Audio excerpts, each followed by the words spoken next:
One. What up? What up? What up? Welcome to another episode of the Sports PSP podcast, the highlight of Friday nights. Hope everyone is enjoying a fantastic day. For everyone out there, happy welcome back to school. Hope everyone is doing well in school, starting the school year off right.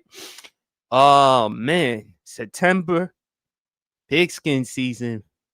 That pigskin season. Don't worry, BRF is gonna be on the show. Oh, matter of fact, we got BRF in the building right about now. What's up, man? How you doing? I'm good, man. I apologize. I needed to get I needed to clean myself up. I needed to get clean. So I had to shower. I needed to clean. So a little late getting on, my bad, but hey, it's always a pleasure going here and enjoy the highlighted Friday night with two of my favorite brothers on the universe. So how y'all brothers doing? Doing good, man. Doing good as always. And of course, we cannot do the Sports PSP podcast without Columbus, Georgia's own, the four-time college degree champion, military man and veteran, the Al Roker of journalism, the young Charles Barkley, funny, smart, um, loves life, loves all the great things that life has to offer, always happy that the good Lord always gives him another day of life. The big fella, undisputed world champ. How you doing, man? I'm good, man. Like I said, that was a hell of an introduction. Look, I need to work on an introduction for you, man. Maybe we can. Hey, man, the New Jersey Genius. The Thriller in Manila, something like that. We got to come up with something for you, man. But man, always a privilege, a pleasure, and an honor in order to share the stage with you guys, man.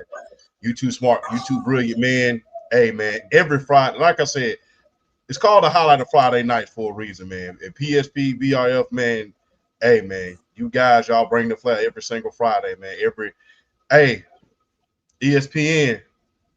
this is the guys that you need to be signing right here. You need to be signing BRF. You need to be signing PSP. These are the guys you need to be signing. So get Kendrick Perkins out of there. He's just being facetious on Kendrick Perkins, but hey, whoever gives us an opportunity, it doesn't have to be ESPN. It could be any opportunity. We are more than happy and welcome to take that offer, man. But until that comes, we're going to always keep doing what we do, which is our podcast right now. And as we speak right now, there's a game going on in Brazil between the Kansas City Chiefs and the Los Angeles Chargers. I believe it's free on YouTube. Yes, indeed. I'm looking to make sure we keep up with the highlights right now. But can they, I know this is a really kind of off the wall question, but can they go out and hang with the locals when they in there? Or do they have to stay within the confines of? I know one year they did that and the players were complaining about it. Like, do y'all know? Oh yeah, about playing international. Yeah. All I know is I saw a post on IG from Mekhi Becton, the Chargers tackle, and I think it's with is he the Chargers or the Chiefs? Mekhi Becton. I think he's with But, yeah. But anyway, apparently he kind of had to make a little hospital visit because the food in Brazil didn't treat him so good one night. So he posted an IG post from an emergency room because he said don't eat the beans in Brazil. Hey, man, that's what happened. Look, I'm gonna just be real. I don't think it's so much as the food. I think they ain't got all them preservatives and crap over there. So you're not used to eating pure food, and your body's used to all them preservatives and stuff. That probably is one who but never mind. But yeah, you get what I'm saying. No, I mean yeah. Right now, the Chargers are up 10-0 against the Kansas City Chiefs. But fellas, let's talk about a game that we did see last night, Thursday night, the NFL season opener, the reigning Super Bowl champions, the Philadelphia Eagles, going up against the Dallas Cowboys. 24-20, Eagles come up with the victory. I thought it was a really solid game. I liked what I saw from Brian Schottenheimer, the head coach, first time as the head coach. I loved what he did with the offense. Dak, to his credit, he played well. CD, he was cooking in the first half, but then I don't know in the second half, them drops, and especially you had to go. You had to go there, didn't you? But overall, the biggest story was Jaylen Carter. Right after the kickoff play, there's the video, the photo between him and Dak Prescott. Dak Prescott spit first. He spit on the ground, and then Jaylen Carter did the unthinkable by spitting on Dak Prescott. Once the refs saw it, he was flagged, ejected from the game. BRF and Champ, I'm going to give y'all the floor in just a second because with Jaylen Carter, because I know he played at the University of Georgia, so I know you'll have a lot to offer, a lot of perspective there. It was inexcusable on the part of Jaylen Carter because you hurt your team. Fortunately for them, they were able to win without your contributions because had the Cowboys won that game, the narrative would have been entirely different. The narrative would have been this would have never happened had Jaylen Carter had done what he done last night. Whether he's going to be suspended, we don't know. He could face a suspension. We definitely know for a fact he's going to be fined because we've seen incidents like this before. Champ, as always, you did a great job on your podcast, Undisputed Go podcast. Please go check that out right now. You mentioned the late, great Sean Taylor. He was fined $17,000 for spitting at Tampa Bay Buccaneers running back, I believe, Michael Pittman. Terrell Owens was fined $35,000, if I'm not mistaken, for spitting at D'Angelo Hall. Remember Bill Romanowski back in 1997 when he spit. It was a Monday Night Football game on J.J. Stokes, to which Shannon Sharp was furious, and they had conversations about this. My thing is this with Jaylen Carter. Why, man? And what you unfortunately did is you gave credence to why you fell in the draft. Because had it not been for some of the off-the-field issues or alleged off-the-field issues that you had, you would have easily been a top 2, top 3 pick. You fell all the way to 9th overall. Still great. You still drafted in the top 10, but had it not been for those character issues, you would have easily been a top 3 pick. Champ, even though you love yourself some Georgia Bulldogs and you love yourself some Jaylen Carter, you couldn't risk Jaylen Carter coming to Atlanta. You didn't want to take on that risk. And the Raiders at the time in the 2023 draft, they could have drafted Jaylen Carter. But no, we already dealt with enough mess. We dealt with Henry Ruggs III. We dealt with Damon Arnett. We've dealt a lot of problems. So the Raiders didn't want to take on that chance. You're in Philly. This is like a great situation for you. Leaders, Brandon Graham. You reunite with your former Georgia Bulldogs teammate, Jordan Davis. Lane Johnson, the culture there. And what's so disappointing on the first game, on the kickoff, you spit. And when you spit, to say that is stupid, dumb, immature, that is an enormous understatement. Because when you spit on someone, you're saying you have no respect for them. You ain't worth shit. That's what it is when you spit on someone. You spit on the ground. You spit somewhere else. You don't spit on another human being. And for Jaylen Carter to do that, and yes, Dak Prescott did initiate by spitting on the ground, but Jaylen Carter, you didn't have to go that far. He should have let his play do the talking. Do I believe he will be suspended? I don't think so. Because here's why. Who the Philadelphia Eagles play week 2? Chiefs, right? Roger Goodell, yes. He could suspend. He has no problem. He would have no hesitancy suspending Jaylen Carter.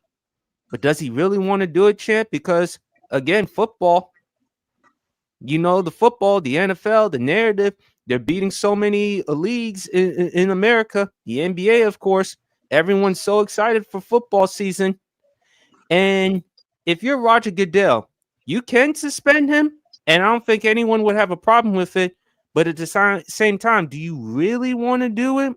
Do you really want to tick off some Eagles fans, Jaylen Carter fans? Because it would be very hard for Eagles to watch their team go up against the Chiefs without their best defensive player, and outside of Saquon Barkley, their best player on the team. So you don't want to deal with the narrative. Oh man, if we had Jaylen Carter on the team, that would have been a different story. Because again, you're talking about a Super Bowl rematch between the Chiefs and the Eagles, and we would love to see these two teams go up against each other. And we don't. And look, that's the great thing about football. And that's the great thing about competition. We want to see the best go up against the best. And you don't want to deal with Eagles fans saying, well, if we had Jaylen Carter in the game, that would have been a different story. You don't want to deal with those types of narratives, those types of questions. I believe if the Eagles had not faced the Chiefs, if they played some meaningless team in week 2, a team that's going to end up having a top 3, top 5 pick like Cleveland or any top 5 pick, Jaylen Carter would have been suspended. But because it's Kansas City, I don't believe he's going to be suspended. I do believe he's going to hit heavily with a fine, probably somewhere around 50, 60 something $1,000. But Jaylen Carter, man, what you did last night, inexcusable and unacceptable. As for the rest of the game, Dallas, even though you lost that one, there were a lot of things you could look forward to with the offense. I did like what Brian Schottenheimer did as far as with the play calling. I thought Dak played really well. Philly's defense, though, they made too many dumb penalties. The roughing the passer penalty, the taunting penalty, CD with the drops. Those were opportunities that the Cowboys could capitalize. They fumbled in the red zone. That also hurt them. Unfortunately, the weather delay, it took a long time. Jalen Hurts, to his credit, look, Michael Jordan was there. The GOAT was there, and he had to shine and put on a performance. I thought Jalen Hurts played relatively well. I thought he was good. I like some of the decisions. He threw a beautiful deep ball to Jahan Dotson, but his running ability and third downs, you didn't see a lot of tush pushes. You didn't see a lot of that. You saw Jalen Hurts extending, making plays with his legs. Overall, I thought it was a really good game. I was really impressed with the Dallas Cowboys offense, but the concern is the defense, particularly their rush defense. How are they going to stop the run? You weren't this good stopping the run with Micah Parsons. Now without him, you're probably going to be even worse. So overall, that's my analysis for the game. Champ, the floor is yours. Oh man, Jaylen Carter, brother. Number one, you got to be smarter than that. Because number one, the best thing that ever happened to Jaylen Carter was him not going to Atlanta. Not going to Atlanta. That's the best thing that he had. Yes. He had to get the hell out of the state of Georgia. Otherwise, we'd have been hearing about a lot of other stuff that would have been going on with him. I think going to Philadelphia, a lot of his old teammates was there kind of waiting on him, and that was the best thing that ever happened to him. Number two, Jaylen Carter. There were already character issues about you coming out of the draft. You know, the car accident, a little bit of everything. Now you go out here and you spit on someone. You spit on someone. And for everybody who's trying to say, well, Dak baited them, people bait you on the street, so you going to take the damn bait? If somebody walk up to you and bait you, if somebody walk up to you and bait you right now, you know, spit in your direction or whatever, are you going to take that bait and the police standing right there? Because that's all the referee is, the police of the NFL. They're here to make sure that it's a clean game. So if the police standing right there, somebody spit near you, Are you going to spit on them and risk going to jail? Because the thing is, in the real world, spitting on somebody, especially in the state of Georgia, that's simple assault. That's simple. Yeah, that's assault. Yes, that carries a penalty of 90 days minimum in jail. So would you do that if you're sitting around here in the real world, or are you just going to say, hey, officer, you saw that, right? And the thing is this, if somebody on the field spit in your direction or what have you, guess what? You was going to make him pay all night long anyway, because Jaylen Carter's unblockable. And Jaylen, listen, you have the potential to be the next Aaron Donald.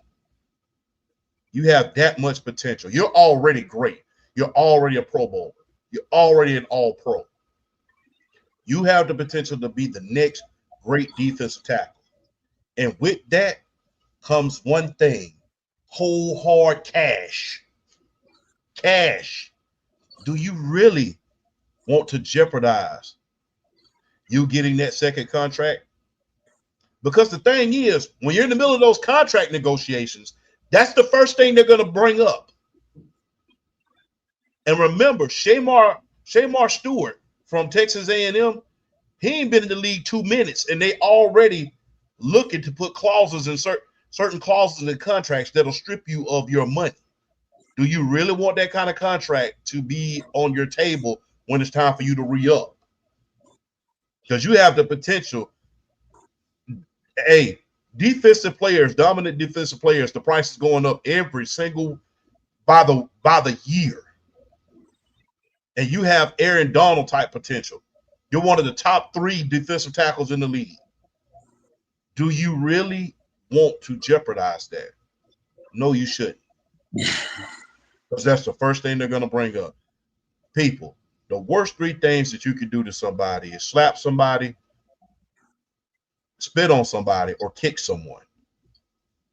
Those are the 3 worst things that you could probably ever do outside of insulting their mama. So you got to watch yourself. And luckily, Dak was as cool as he was, because you would have walked up on the wrong guy and did that, they'd have probably took a swing at you. Luckily, Dak understood, hey, man, how important I am as far as the quarterback is concerned, and he didn't budge back. But we've seen something like this happen before, somebody get ejected just a couple of plays into the game. I think you remember this, BR. Remember when we played the Philadelphia Eagles on Monday Night Football in the season opener, and D'Angelo Hall and Jeremiah Trotter, Terrence Mathis got into it? Yes. We saw that. We've seen this before, but spitting on somebody, that's a whole nother level of disrespect. And Jaylen Carter, you from Georgia. Hey, down south, we don't play that stuff. I mean, especially down south. We don't play that. Because if somebody spit on you, whatever the consequences of that, people would pretty much justify it after. If somebody spit on you back, people would justify it. If somebody decide to put hands on you, they'll justify it. If somebody decide to put some other things, bring some other elements into the equation, they're going to say, well, he spit on him. So you got to think about what that is. And you got to think about this. You, for the most part, kept your nose clean for the most part while you've been in Philadelphia. Really, we haven't heard a peep out of you. So you got to take that into consideration. As far as the Dallas Cowboys are concerned, hey, not going to lie to you. Y'all played a decent game. Unfortunately, a lot of key passes were dropped. You had that key fumble in the red zone. There was a lot of missed opportunities that you could have had. But overall, darn good game. Everybody was expecting Dallas to get blown out. But, you know, like JC said, more victories are for minor league coaches. You either win or you lose. And look, Philadelphia, the rich just got richer because they just signed Zadarius Smith. So they stacking up. They're heading in the right direction, man. And I'm glad Jalen Hurts came out here and was able to make plays not only through the air but on the ground. Both teams were able to get pressure on the passer, and it was a darn good game, man. That was a darn good game. Very, very chippy. outside of the spitting incident, outside of Spitgate. But look, you have to admire a lot of things, man, about this game. This game was a division rival game. They played each other hard. Brian Schottenheimer really showed what he can do. Hey, like I stated, like we was talking about last night, BRF, a whole lot of wood, a whole lot of that Marty ball. Because they were running the ball. They were committed to the run. They were putting themselves in great field position in order to make plays. And had it not been for one or couple plays, they probably could have won the game. So big ups to Brian Schottenheimer. I know he didn't win, but there's a lot of promise to this team. So, hey, plus he paid tribute to his father, the late, great Marty Schottenheimer. But look, nice Marty ball, man. CeeDee Lamb, listen, they paid you good money last year. Out of the big three, out of you, Micah, and Dak, you and Dak were the main two that survived. You can't have too many of those drops because it was not only that drop, those two drops in the late in the fourth quarter, but it was also that one that bounced right off your helmet that you failed to bring in. You had 4 critical drops. Critical. So with you being paid that good money outside of the big three, you and Dak being on the inside looking out to Micah Parsons at this point, who was traded to Green Bay, you got to make sure not only do the governor of the team, that being Jerry Jones, and the team itself and the media understands they made the right decision by sticking with me and Dak, but to make sure that, hey, you come up with those big money catches. If you're making big money, you're expected to make big money catches. And by the way, you're wearing number 88. Michael Irvin would have caught that ball. No mistake about it. So you think about that. You have to think about that. So you got paid good money. You're wearing number 88, and they're trying to make sure that paying you and Dak is justified. You got to make sure you reel those in. But other than that, man, hell of a game, man. So happy that Pigskin back. Shout out to Broad Sports, by the way, man. Congratulations to your team. The rich keep getting richer. And look, as long as Howie Roseman is running that team, they definitely have a chance to make a lot of noise, man. Can't be mad at it. In fairness to CeeDee Lamb, big fella, he did take accountability and responsibility for the performance. I do expect CeeDee to bounce back, though. So I don't think this is something that you will see reoccurring.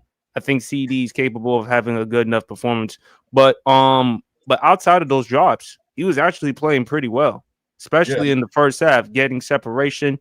But the other disappointment in that game, though, A.J. Brown only 1 catch. That was another concern. Now, it's just one game. We still got plenty of football left to play, but I would like to see Jalen Hurts getting the football more to A.J. Brown, in my opinion. But first, before I give BRF the floor, shout out to our good man Harrison in the building. Oh, and also today is his birthday. Happy birthday, Harrison. Appreciate you guys, man. I'm grateful to be alive for another year. But I know, thank you guys and really appreciate you all. But unfortunately, I haven't told any of you guys this, but I had some sad news to tell you guys. Last week, I lost someone at the age of 92. So if you don't mind, can we have a little bit, 10 seconds of silence, please? Sure.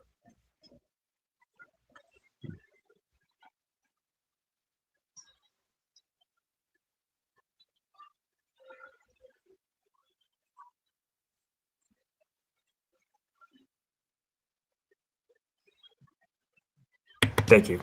But other than that, but I'm just grateful to be alive for another year. I mean, can't complain, but shout out to the man, myth, the legend, Mr. Undisputed World Champ, by the way. Appreciate you for shouting me out there. Much love. PSP, thank you for letting me on. I really appreciate it. I haven't been on for a while. It's been a while. It's been a minute. I know I was a couple of minutes. I was 14 minutes late, but you know what? We're back. Football's back. I want to talk about this Eagles game really badly. I've had a lot of mixed feelings about this game. But yeah, BRF, good to meet you, the GOAT, and also the man, the myth, the legend, sports PSP. Appreciate you having me on, bro. Always a pleasure having you on, man. But BRF, What were your thoughts on last night's game?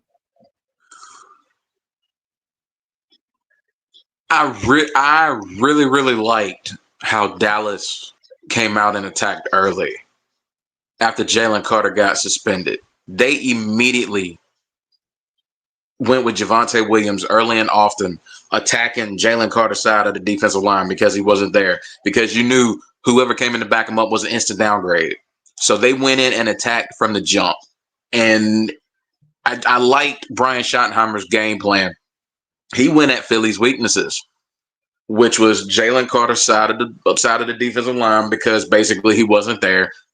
And they destroyed Adoree Jackson last night. They absolutely tore that man apart. Whether it was Jahan Dotson, whether it was Devontae Smith, it didn't matter who was on him. They attacked him. Multiple pass interference penalties. They attacked Adoree Jackson last night. Shout out to Brian Schottenheimer. I like seeing that from a Dallas Cowboys coach, understanding the weakness of a defense and attacking it early and often. And he did a really good job of that. And that was one of the main things that allowed Dallas to stay in that game as long as they have. And I mean, I kind of hate to say this. Dak Prescott over the years has been, is it crazy to say, a bit of the Philadelphia Eagles daddy over the last few years? When you look at his numbers, he eats them up, whether they win or whether they lose. Dak Prescott came into that game last night. He was 9-4. He's 9-4 career against Philly going in that game, and his numbers in Philly are insane. I don't think what did he throw a pick last night? No, I don't think so. They were almost picks in that game. No, He has not thrown a pick in that stadium against the Philadelphia Eagles in his career, or at least the last few games he's played against them. He has not thrown a pick. He always seems to show up against the Philadelphia Eagles, and he did it again last night. He played another solid game. It just ultimately came down to Philadelphia having more talent on their side. Whether it was Zach Bond showing out again, whether it was Saquon Barkley doing Saquon Barkley things, Jalen Hurts taking over the game, middle of the game, going into the fourth quarter, whether it was making critical passes or taking the game over with his feet, Jalen Hurts, showing why he's in top 10 quarterback conversations. Whether someone think he's worthy or not to be in those conversations, he deserves to be in those conversations, because he may not be the flashiest of quarterbacks. At the end of the day, what do you want your quarterback to do? You want your quarterback to get it done when it matters in critical situations, and he always seems to find a way to get it done in critical situations, whether it's using his legs to get a critical first down or making a critical pass on the sidelines and the receiver getting the first down, getting out of bounds. It wasn't the cleanest game in the world, but it's the kickoff game. You don't expect week one to be the cleanest of games. I mean, this is where you're going to see a lot of the kinks, a lot of the flaws are going to show, where your team has an opportunity to really work on those and fix those as the year progresses. But all in all, it was a good game, and I was hoping Dallas gave them a game, because I was worried with it being the kickoff game, with Philly hanging the banner and having all the momentum off of the Super Bowl championship. I was worried that they were going to really just roll over Dallas and carry that momentum over and just run through Dallas. But that was a really, really good game. Games like that are why the Dallas Cowboys, it's why if nothing else, they are in wild card. They're going to be around as far as like playoff contention, as far as a wild card spot, if they're not going to win the division, because they have the talent on that roster that can at least still contend and compete for one of those 5, 6, 7 spots, for one of those final 3 spots. They have a team that's going to compete for one of those spots. What I want to see from both, what I really want to see from both teams, though, improving, like going forward, Dallas has to get better with that run defense for Dallas. They have to find some silver lining. Like they have to be able to make critical stops in like third and short situations if they want to compete for a playoff spot. They have to do that on a more consistent basis. I feel like that's like the biggest thing with me with Dallas is that front seven and being able to stop the run. As far as the Philadelphia Eagles are concerned, that secondary, they came like, let me tell you something. Quinyon Mitchell and Cooper DeJean are one of the better duos in the league. Yeah, that is not a crazy thing to say because they are. But they got to work some of them. They got to work some of them kinks out because they didn't look that great last night. That secondary did not look that good last night. So they got some work to do on the defensive side of the ball. But I expect them to do that because like late, second half of last year, the biggest reason why Philly was able to make that run at the Super Bowl was because the defense got hot. Yes. The defense got smoking hot. And that was one of the big reasons that carried them into the Super Bowl. They get to the Super Bowl. That was a defensive masterclass what they did against the Kansas City Chiefs in the Super Bowl. So I expect Philly to fix that. And like you said, PSP, you got to find a way to, at nothing else, get it. You got to get AJ Brown more looks. And I understand the tempo of the game, the pace of the game. It called to do other things, not necessarily go to AJ Brown, because I think Dallas's coverage on AJ Brown had a lot to do with it. They weren't going to let him beat him. So it took someone like a Jahan Dotson making big plays. It took Jalen Hurts making plays with his feet. It took Saquon Barkley doing his thing like he always does. Dallas wasn't going to let AJ Brown beat him. So Philly, being the excellent team they are, they found a different way to compete and win a game. That's what you expect out of your defending Super Bowl champions. That's what you expect out of the best team in the NFC. You expect them to step up in critical moments like this when you know Dallas is focusing on your number one receiver and wanted you to beat them in different ways. And that's what Philadelphia did. And, that's the mark of a champion. That's what you do in situations like that. So shout out to the Philadelphia Eagles for basically having part of their game plan taken away, but not necessarily veering off it much, but just finding a different way to win. But all in all, it wasn't the cleanest game, but it was a very good game. But honestly, shout out to Dallas more than anything. That tells me, hanging with the Eagles like that week one, that tells me they're going to be around. We don't know as far as what the win-loss record is going to be. That game last night tells me Dallas is not to be played with this season. That's what that game tells me last night. As long as Dallas stays healthy, particularly as long as Dak Prescott stays healthy, they won't do a thing if Dak Prescott gets hurt again. It doesn't matter who steps up for them from the skill position and on the defensive side of the ball. They need Dak Prescott to fully thrive as a team. Last night showed me if Dak stays healthy, Dallas is not to be played with when it comes down to those wild card spots. So shout out to Dallas for making that a game and just showing people why a lot of people talk about the talent on their roster. Wasn't the cleanest game, but it was a good game, and it was even despite the weather delay, it was still a fun game to watch. That weather delay definitely took some energy away from it a little bit. But all in all, I enjoyed that game last night, and I am definitely excited that football's back, and I'm ready for the show. I'm ready for the show to get going. I'm ready for the snowball to really get to rolling because this is going to be a hell of a season. Harrison, what are your thoughts on last night's game? AJ Brown, top 5 wide receiver, right? What, top 5?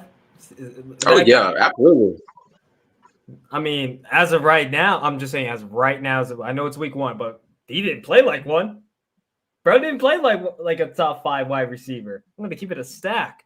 But, I mean, Dak played great. I mean, he's a certified top 10 quarterback. When people saying this guy's not top 10, you do not know ball. Wait, can I cuss, by the way? Can I cuss? I forgot. I don't know if you have to. Yes, you can curse. Just be careful what you curse. Oh, yeah, no, I got you.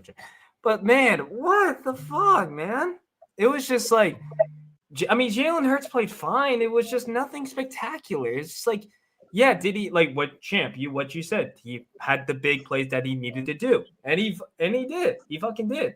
And I had to give him that. But, like, at the same time, there's no wows. There's no wows. There's no wow factors. And Devontae Smith, I have him in fantasy. That dude was silent. And also, shout out to Javonte Williams, bro. I'm going to keep it honest. Javonte Williams, dude. I mean, he was amazing in that game. He had he had like two rushing touchdowns. He had a little bit over like 70, 75 yards. If I'm not mistaken, PSP. I could be wrong here. But man, he had 15 carries for 54 yards, which is an average of 3.6 yards per carry. His longest run of last night's game was 11 with 2 touchdowns.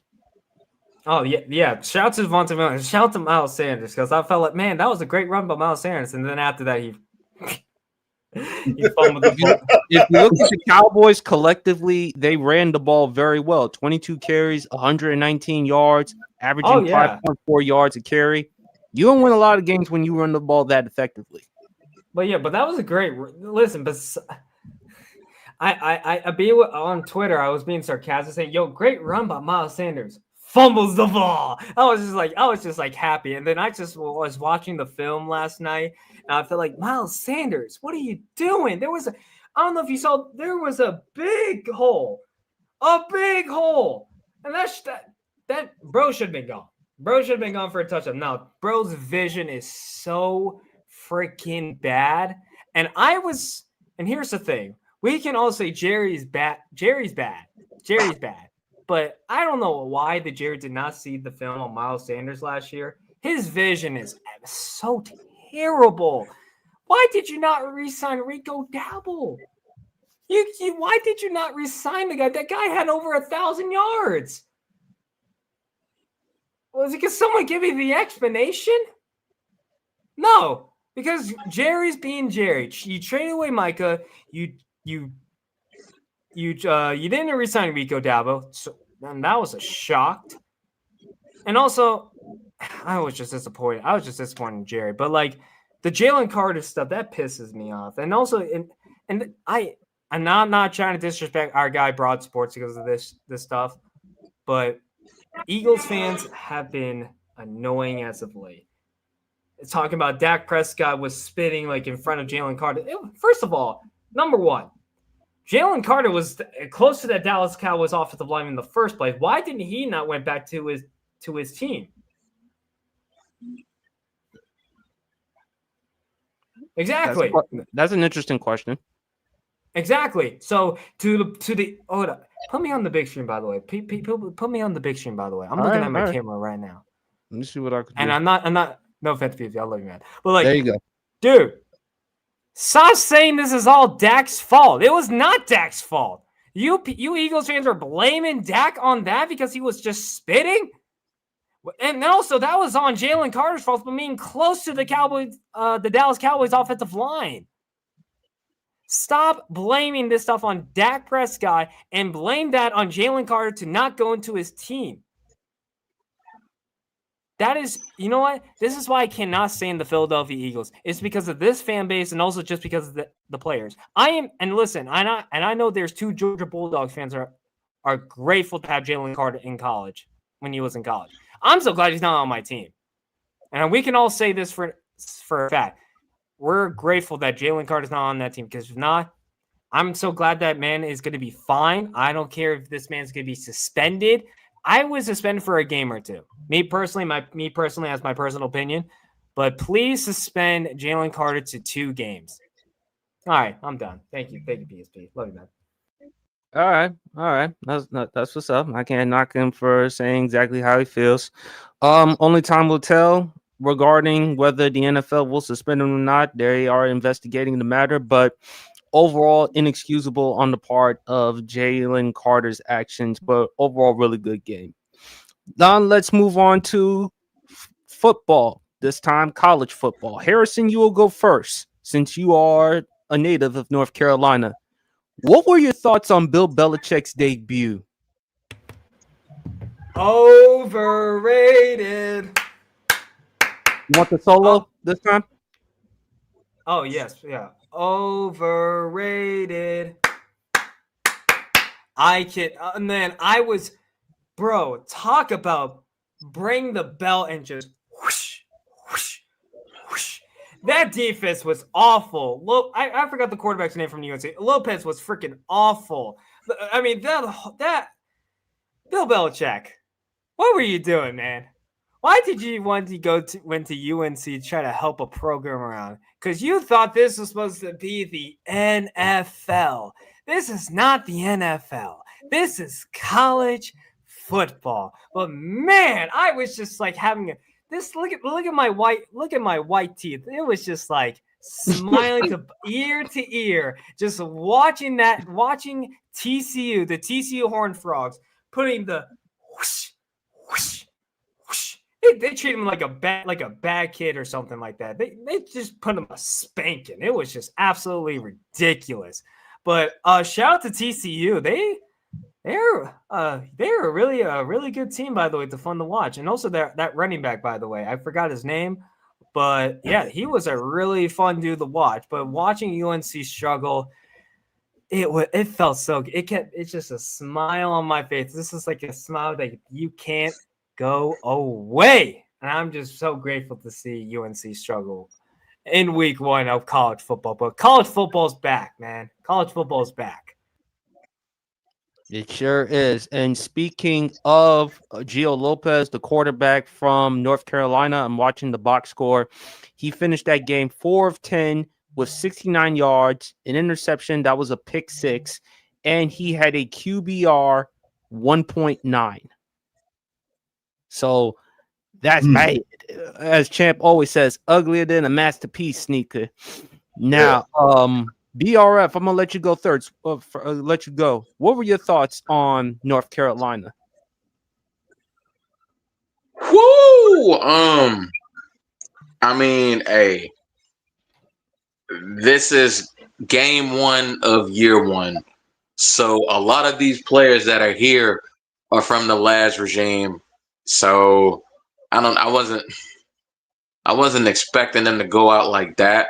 Because, I mean, that first drive was amazing. Like, took it down the field, scored a touchdown. I mean, did their thing, controlled the tempo. I mean, just went great. And then all of a sudden, TCU just went off for basically the rest of the game. It's one game, though. I mean, like, part of me wasn't really expecting too much out of year 1 Bill Belichick in Chapel Hill. I wasn't expecting that much, but that first game wasn't. I don't know. It's kind of hard to really kind of gauge what they're going to be after that first game because you never know. But yeah, that was definitely not a good showing. That was definitely not a good showing for them in week 1. The defense was getting gashed left and right. And we also got to remember about TCU. This is the same university that Colorado went in and smashed. Debut. Yeah, I'm glad you mentioned.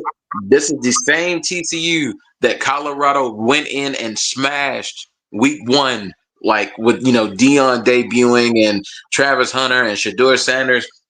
And then people gave Colorado all types of crap because, oh man, this isn't the same TCU that was in the national championship and da. Bro, this ain't the same TCU that played them then. And they just put a 40 burger on UNC in their building. I was expecting a little more. I was expecting. I was expecting a little more. Mia Hamm was there. Randy Moss was there. Pat McAfee was there. Roy Williams was there. Like the stars were out for this because of Bill Belichick. Even Randy Moss was there. Yeah, Randy Moss was there. Petey Pablo was there. It was just sad. It was just so sad. The stars, Bill Belichick brought the stars out for this game. Good. I mean, they should have just walked out, got in their cars, and head the hell back home after the second quarter. That game was over. That game was over. That was almost as bad as CeeDee. I mean, hey, look, CeeDee Lamb had a great first half against Philly, but that second half, CeeDee Lamb almost reminded me of Chris Elliott's character in Scary Movie 2. with the little hands, but he ain't had no hands in the second half. Like, you can't say you want to play with your good hand because you ain't had neither good hand. So I mean, like that was woo. I mean, do I think UNC will improve as the season progresses? I do think they will improve. I don't know if they're going to be bowl eligible. I mean, Gio Lopez was horrible. And they don't have the makings of a bowl eligible team. But let me tell you something. We've seen bad teams go 6-6 and become bowl eligible. So you just never know what they'll do. But that was a horrible first impression for the UNC Tar Heels in that game. That was horrible. Can I say one thing? Can I just go ahead, Harrison? I lost my train. Now I lost my train of thought here, man. I feel like I could be wrong here. I might be a dumb head for saying this. Is it maybe because the whole girlfriend situation? Maybe the 24-year-old chick. Maybe could that be the issue? Because she's controlling the UNC football team a little bit, if I'm not mistaken. Maybe like what in PSP, like you said a couple months ago, is it Viagra not hitting you? Like what's going on with Oh God! I'm doing. You know what's crazy after that? His girlfriend was actually on the damn sideline. I did say that. No. I did say that. No. For you, bro. No. Oh no. I guess hey, listen, Viagra ain't working out for you. Try to do a different technique, because right now I want this relationship to be gone. She is a gold digger. A gold digger. Oh, Harrison. Oh God. Oh, I was not digger. expecting that word to come out on the podcast. I was not expecting that V word to come out. Oh my, how about that? God, about that. Lord have mercy. So we're gonna start calling Bill Belichick Uncle Elroy, right? I'm sorry, BSP. I'm sorry. BSP. I'm not trying to do this. I just want to laugh. I just want to laugh and be happy, man. Clip this. You know, why are you asking me a rhetorical question? You know good and damn well I'm gonna clip this shit. So no, I'm talking about that. Should we just start calling? Should we just start calling Bill Belichick? YouTube remix it. Just do it all. Here's the thing. She's in for the money, but not the fame. Mic drop. That's what I think. Champ, is there anything you want to add regarding the game? Like I said, we just need to start calling Bill Belichick Uncle Elroy. I guess I don't know, but I don't know. Look. Let's keep it serious. Let me go back to serious, champ, for a second. Put my serious mask back on. You know. Thank you. No Okay. Champ. All right, look. There's been a lot of legendary coaches that have had bad first years. Nick Saban had a bad first year. Lou Holtz had a bad first year. It's not your team as of yet. You haven't gotten these guys up to speed. Jim Harbaugh had a bad first year. There's been a lot of legendary coaches. They ain't got their claws in the program as of yet. Remember, that first year in Alabama was a disaster. Mm-hmm. The first year when Lou Holtz had Notre Dame was a disaster. It was a lot of disaster when it comes to legendary head coaches taking over preeminent programs. So, especially when they're left in shambles. Remember, when Lou Holtz went to Notre Dame, remember the Jerry Faust debacle had just ended. So, one of the best high school coaches in America went to Notre Dame, didn't pan out too well.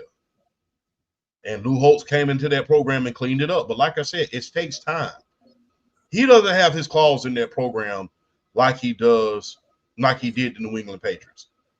He doesn't have his claws in that program yet like he did the Cleveland Browns, even when he coached them. And so hey, you got to give it some time. I think, look, we're overreacting because it's Bill Belichick. We expect every game to be like a Super Bowl for him. And we would expect the same thing, just like we expect the same thing with Nick Saban if he was still coaching. He's expected to win. But you have to give it time. This is week 1. This is my first year. I don't really have my claws into that program as of yet. And people love bringing up the Deion Sanders versus TCU. Yes, but the thing is this. A lot of that team, they migrated from Jackson, Mississippi to Colorado. The heart of that team was from Jackson State. That being the quarterback and stuff. They knew the offense. They knew each other. They had chemistry with each other. Travis Hunter and Shedeur Sanders had a lot of chemistry with each other. So they were able to come out and get a big victory in week 1. But Bill Belichick, he'll be fine. Like I said, there's been a lot of legendary coaches who had a bad first year. Hell, Howard Snellenberger from the University of Miami, the man who started it all for the University of Miami. He won only 5 games that first year. And he's a legend down there in Miami. God rest his soul. So when you think about legendary coaches and how long it took them to get their claws into a program, it took at least 2 to 3 years. By year 3, they were good. They had their claws into the program. I think it's a lot of overreaction because we expected Bill Belichick to come in like Nick Saban, and granted, he did. Remember, Nick Saban in his first year lost to Louisiana Monroe. Everybody remember that? So let's pump the brakes on everything. I know we like to joke and what have you, but it's Bill Belichick. If he doesn't know how to do anything, he knows how to coach.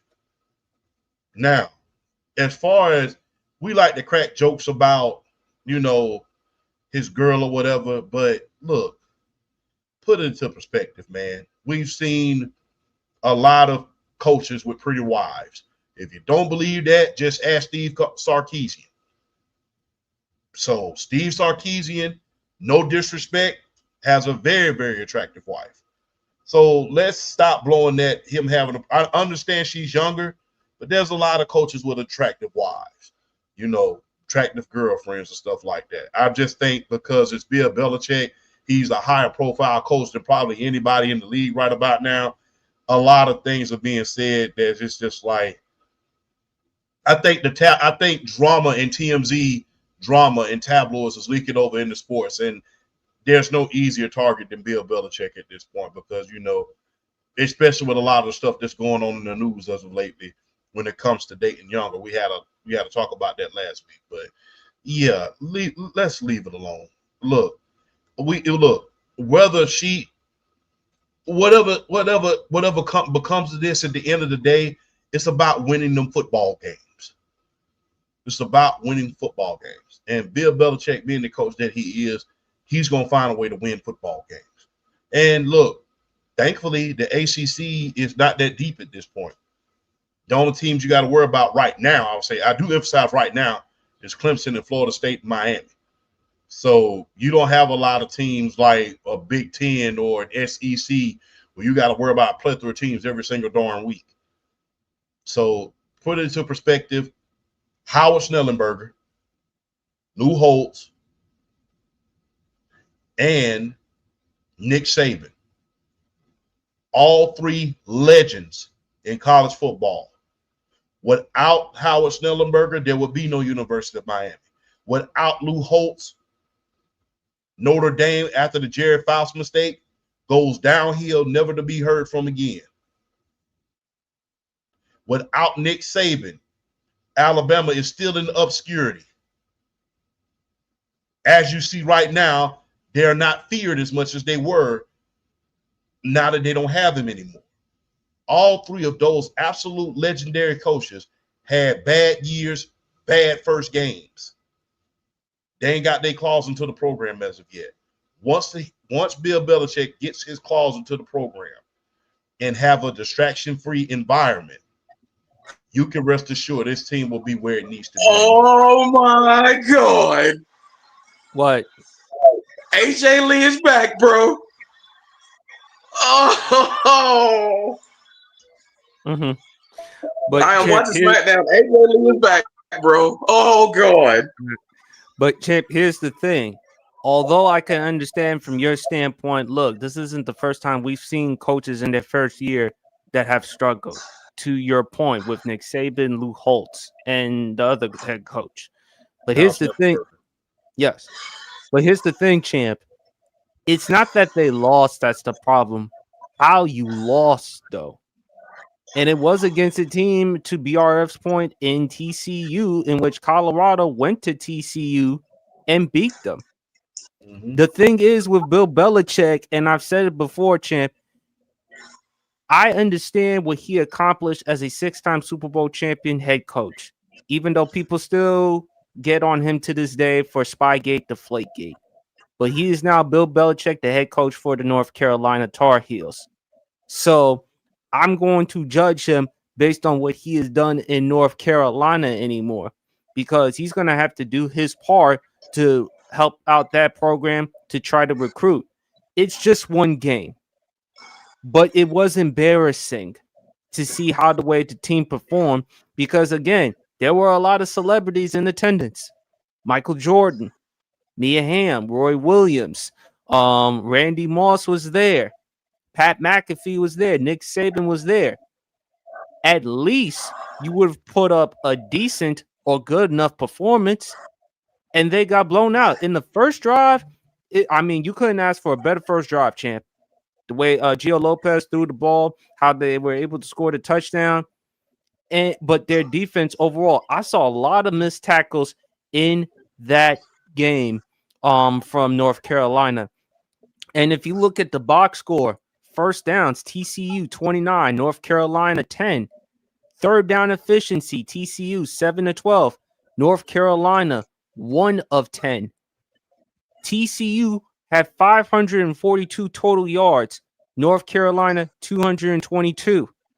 Time of possession, TCU 32 minutes to 9 seconds, North Carolina 27 minutes to 51 seconds. And with rushing yards, Bill Belichick gave up 258 yards rushing. Granted, it is the first game, but still, I would have expected at least a better performance than that. Now, Go ahead. it's still going to. No, go ahead. No, go ahead if you want to. It's easy to say that, but like I stated, you remember, like I stated, Nick Saban lost to Louisiana Monroe his first year. They barely won 5 games. They barely screwed out. Like I said, Nick Saban won his first game against a division whatever team, 52-7.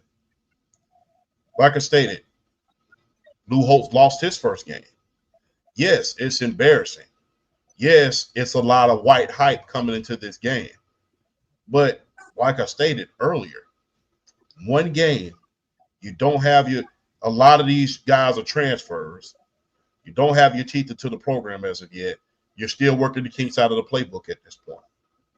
So, yes, it's embarrassing. Yes, it's Bill Belichick. But New England took time.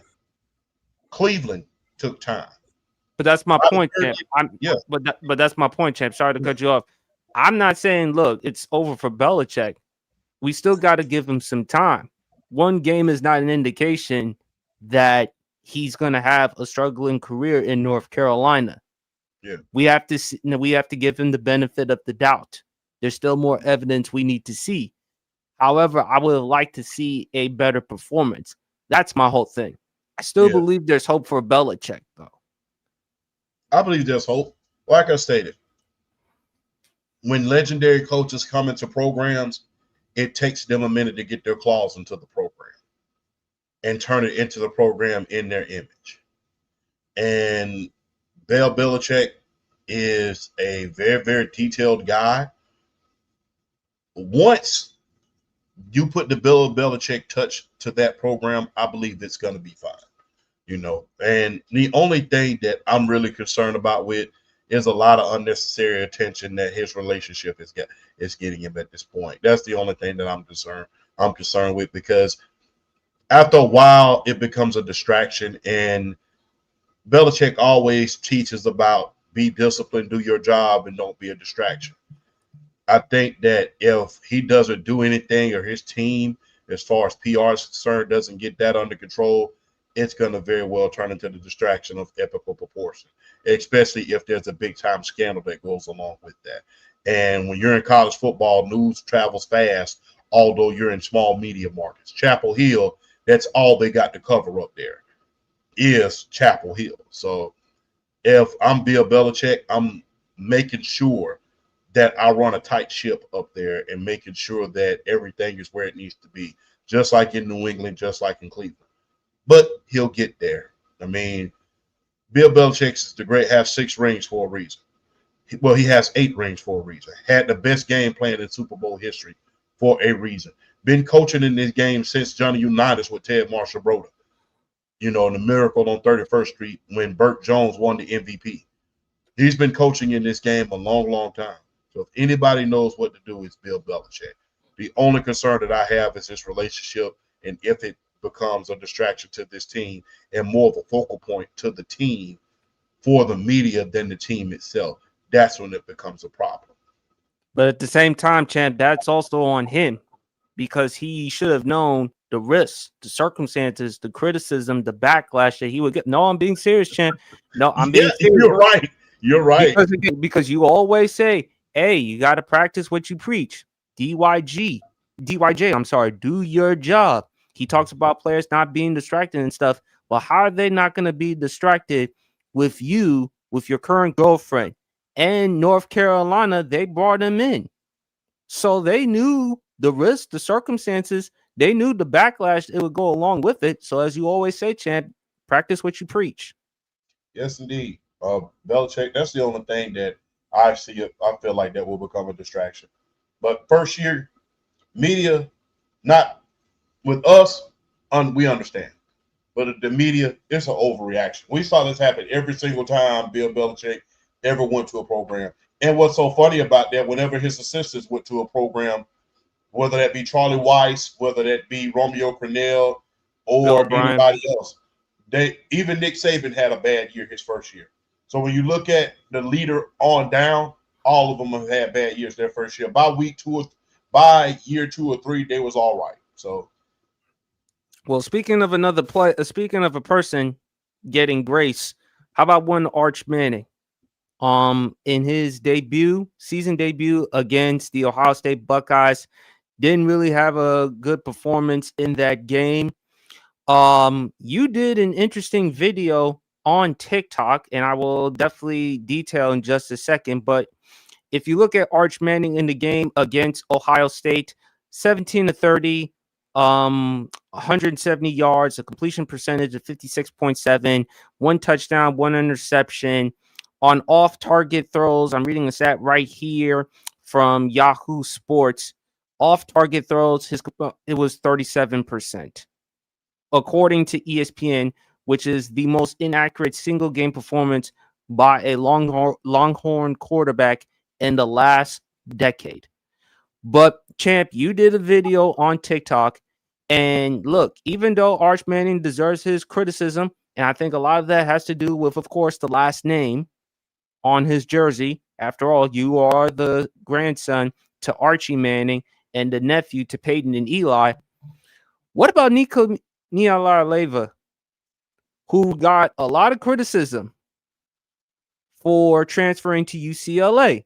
Now, it was his choice because, again, it's the transfer portal, well within his right, but supposedly he went there because of the money, and he's from Cali, and he's a 5-star quarterback. And he didn't have a good enough performance in the debut, I believe, against Utah. But why is it that he's not getting talked about as much compared to Arch? Obviously, yes, Arch, son of Manning, son of Peyton, son of Cooper Manning, the nephew of Peyton and Eli, grandson of Archie Manning. The Mannings, the last name carries a lot of weight tradition, the history, football history. I understand all that, but Nico Leva is a 5-star recruit. So he has to get some criticism as well. And I agree with you, big fella. Do you want to add on to that? Y'all want to know what Peyton's first game was? I want to know the stats for his first game at Tennessee. Read it to me. First start for Peyton Manning over Washington State. It was a 10-9 victory. He threw for 237 yards, 1 touchdown, and 4 interceptions. Yikes. I'll read that again. 23 of 46 on passing, 237 yards, 1 touchdown, 4 interceptions. So, yeah, that just goes to show you that the media really overreacts, because if that would have happened right now, even though they had won the game, everybody would have been called a Peyton. Is he really good? Or is he really at Tennessee because of his last name? Because remember, his dad was a quarterback in the NFL as well and was a big-time quarterback at Ole Miss. So, overreaction, yeah. That was Peyton's first start. Peyton's first start at Tennessee. And Peyton's one of the greatest college quarterbacks of all time and one of the greatest quarterbacks in the NFL of all time. He threw 4 interceptions. 4. And 1 touchdown. The team barely won 10-6. So I say again, give it time, give it grace. Because if we would have been judging Peyton Manning off that one game alone, then guess what? It would have been overreaction city. It would have been overreaction city. And if you really look at it, the second half, he kind of came alive and he showed us the brilliance that he contained. So, and first game coming out the gate, you're playing against the defending national champions. Hell of a fire offense, hell of a fire defense. The best player on offense, bar none, in the league as far as Jeremiah Smith is concerned. That dude's a dog, man. That dude's a dog. And you was able to almost mount a comeback because we saw the brilliance that he's capable of in the second half. He almost brought him back. Had it not been for 1 or 2 plays, he probably would have. So I want everybody to keep that in mind when it comes to Arch Manning. Keep in mind Peyton's first start. I will say this again in case you want to clip this. This was Peyton's first start, October the 1st, 1994. I was 7 years old. Peyton Manning's first start in a win versus Washington State was 23 of 47, 234 yards passing, 1 touchdown, 4 big-time interceptions in a 10-4 victory against Washington State. That was his first start. That was his first start. So if we're going to keep overreacting, and look, Peyton Manning became one of the greatest quarterbacks of all time. He became one of the greatest quarterbacks of all time. So when you put that into perspective, give it grace. Give it grace, because we've seen a lot of bad games before, and this is not the last bad game we're going to see out of a quarterback. This is not the first, and this is not the last one. I mean, that's just it. Hey, his grandfather, when he first started in 1968, September the 21st, he didn't even throw for over 200 yards. He threw for 8 of 14 passes completed, 116 passing yards. Passed for 2 touchdowns, 1 rushing touchdowns. Those stats sound kind of pedestrian, don't they? So if we're going to look at stats, look at the eye test. Look how he was trying to overcome adversity. Look at what he was doing. And please, people, stop trying to start fake wars over the internet, talking about, where's Sador, where's Sador? Sador has nothing to do with this. You're pulling stuff out of your rear end at this point. You're pulling stuff out of your rear end. You're pulling it. You're reaching so hard, you're going to break your arm if you don't stop it. This is one game.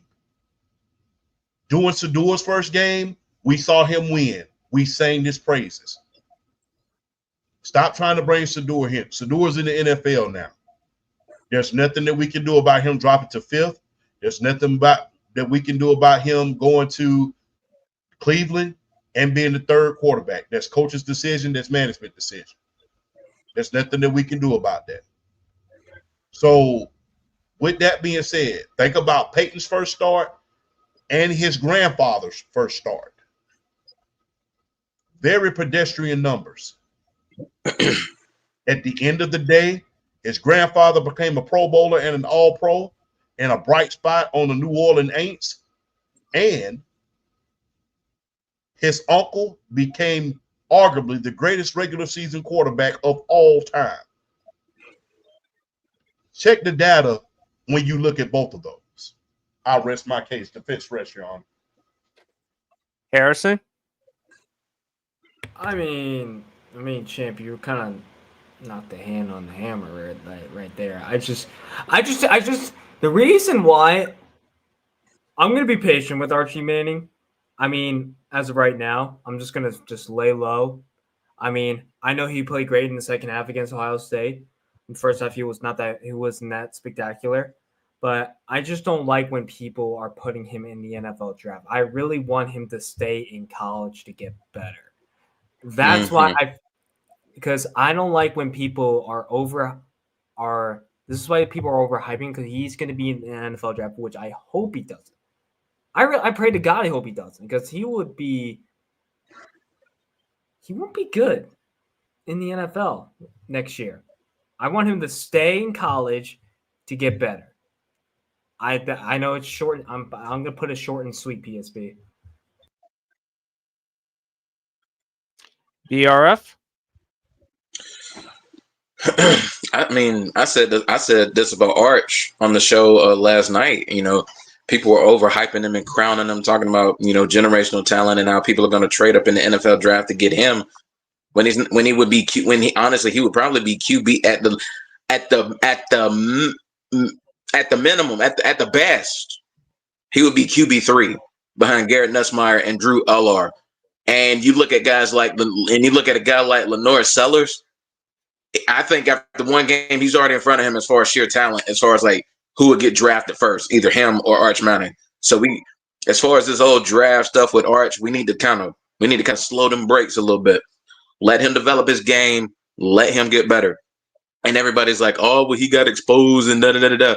It's the Ohio State University. This is what they do to quarterbacks on defense on a regular basis. This is what they do.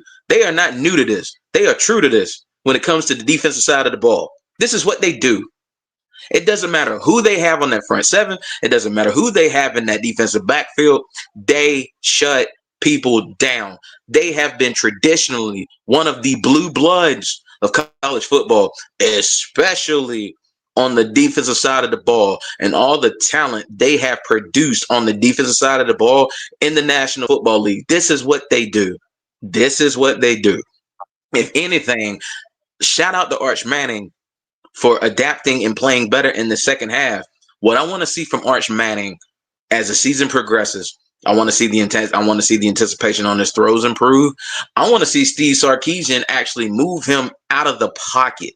I'm surprised he did that. I'm surprised they didn't call more rollouts with him during that game, because Arch, come on, man, he is a Manning with feet.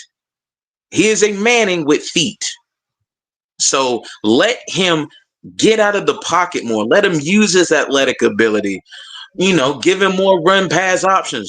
If you see it, take the shot with your arm. But if you don't think it's there, you are an athletic enough quarterback. Go get it. I'm surprised they didn't call more plays to where he had the option to use his feet or use his arm. With a guy like that, you have to, at some point, you have to get him comfortable. And sometimes with a guy like Arch Manning, who's an athlete, the quickest way to get them comfortable sometimes is allowing him to run the ball. Just get him in a rhythm. Build him some confidence. Then call him some short throws. And then when it's time to let loose and get you a big chunk or two, you go for it. You have to call plays in order to get Manning comfortable. That way he can settle in and get it going. Because like Champ was saying, they had a shot to win that football game. Ohio State is just Ohio State on the defensive side of the ball, and they're going to make plays when it matters. But yeah, like this whole Arch got exposed and all that other stuff. It's Ohio State. I mean, come on, man. This is what Ohio State does. Arch Manning is going to progress as the season progresses. I want to see him work on the anticipation of his throws. I didn't Flash sent us a video, I think last night. I haven't had a chance to watch it, but it was Kurt Benkert. Apparently he was doing some analysis on Arch Manning as far as like his first game at Ohio State. I want to watch it because I want to see what he has to say. Because let me tell you something. I follow Kurt Benkert on Twitter. I follow him on IG. This is what people need to realize about the quarterback position. It doesn't matter whether you're a Hall of Famer or it doesn't matter whether you're a career journeyman.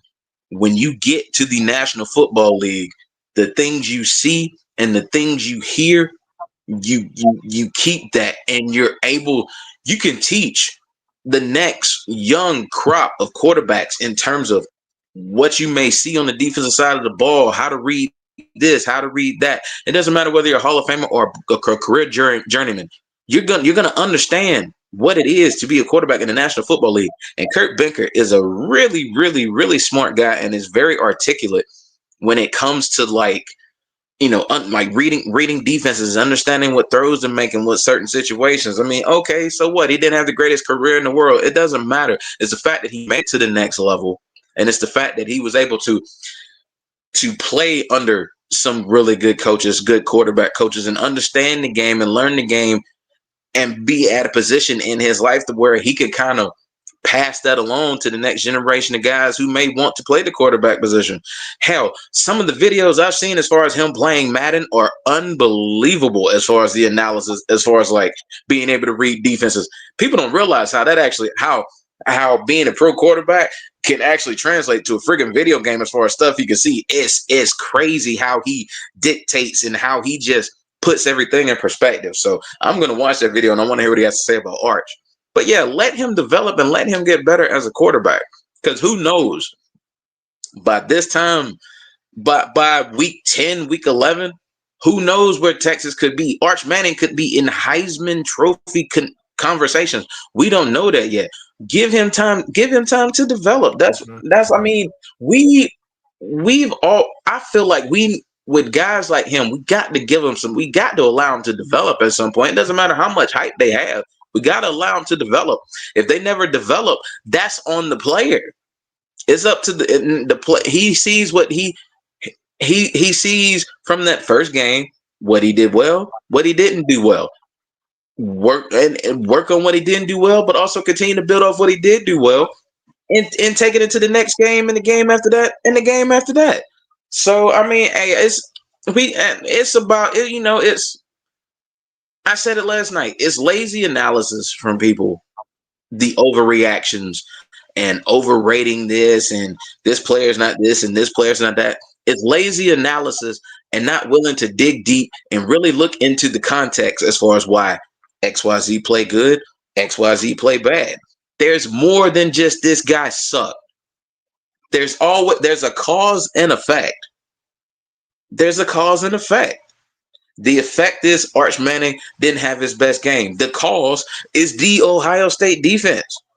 I mean, this ain't no chopped liver defense. This has been traditionally one of the best defenses in college football over the past, you might as well say, 3 decades. So give him a little grace, let him develop and let him get better. Like I said, who knows?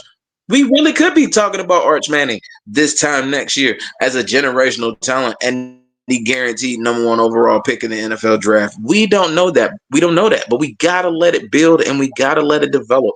And that's the problem with a lot of these armchair quarterbacks who think they know everything and don't even know the back of my hand. So, I mean, people just need to relax and calm down and let Arch Manning grow and become the best possible player he can. And he's capable of it. You saw some of the throws he made against Ohio State. Even when he had his receivers, even when they had their receivers in really good coverage, the way he was dropping in some buckets, he was making good throws in the second half. Let him develop and let him continue to grow. And we'll see, in the next couple of months where he is as a quarterback. Folks just got to give him time to grow. And I agree with Champ 1,000% as far as the Shadur Sanders comparisons. He ain't in the league no more. Quit. We don't have to use Shadur Sanders as an example as like, well, saying he didn't give the same energy to Arch like y'all were doing to Shadur. Like, yo, chill. Everything don't have to be about Shadur Sanders, bro.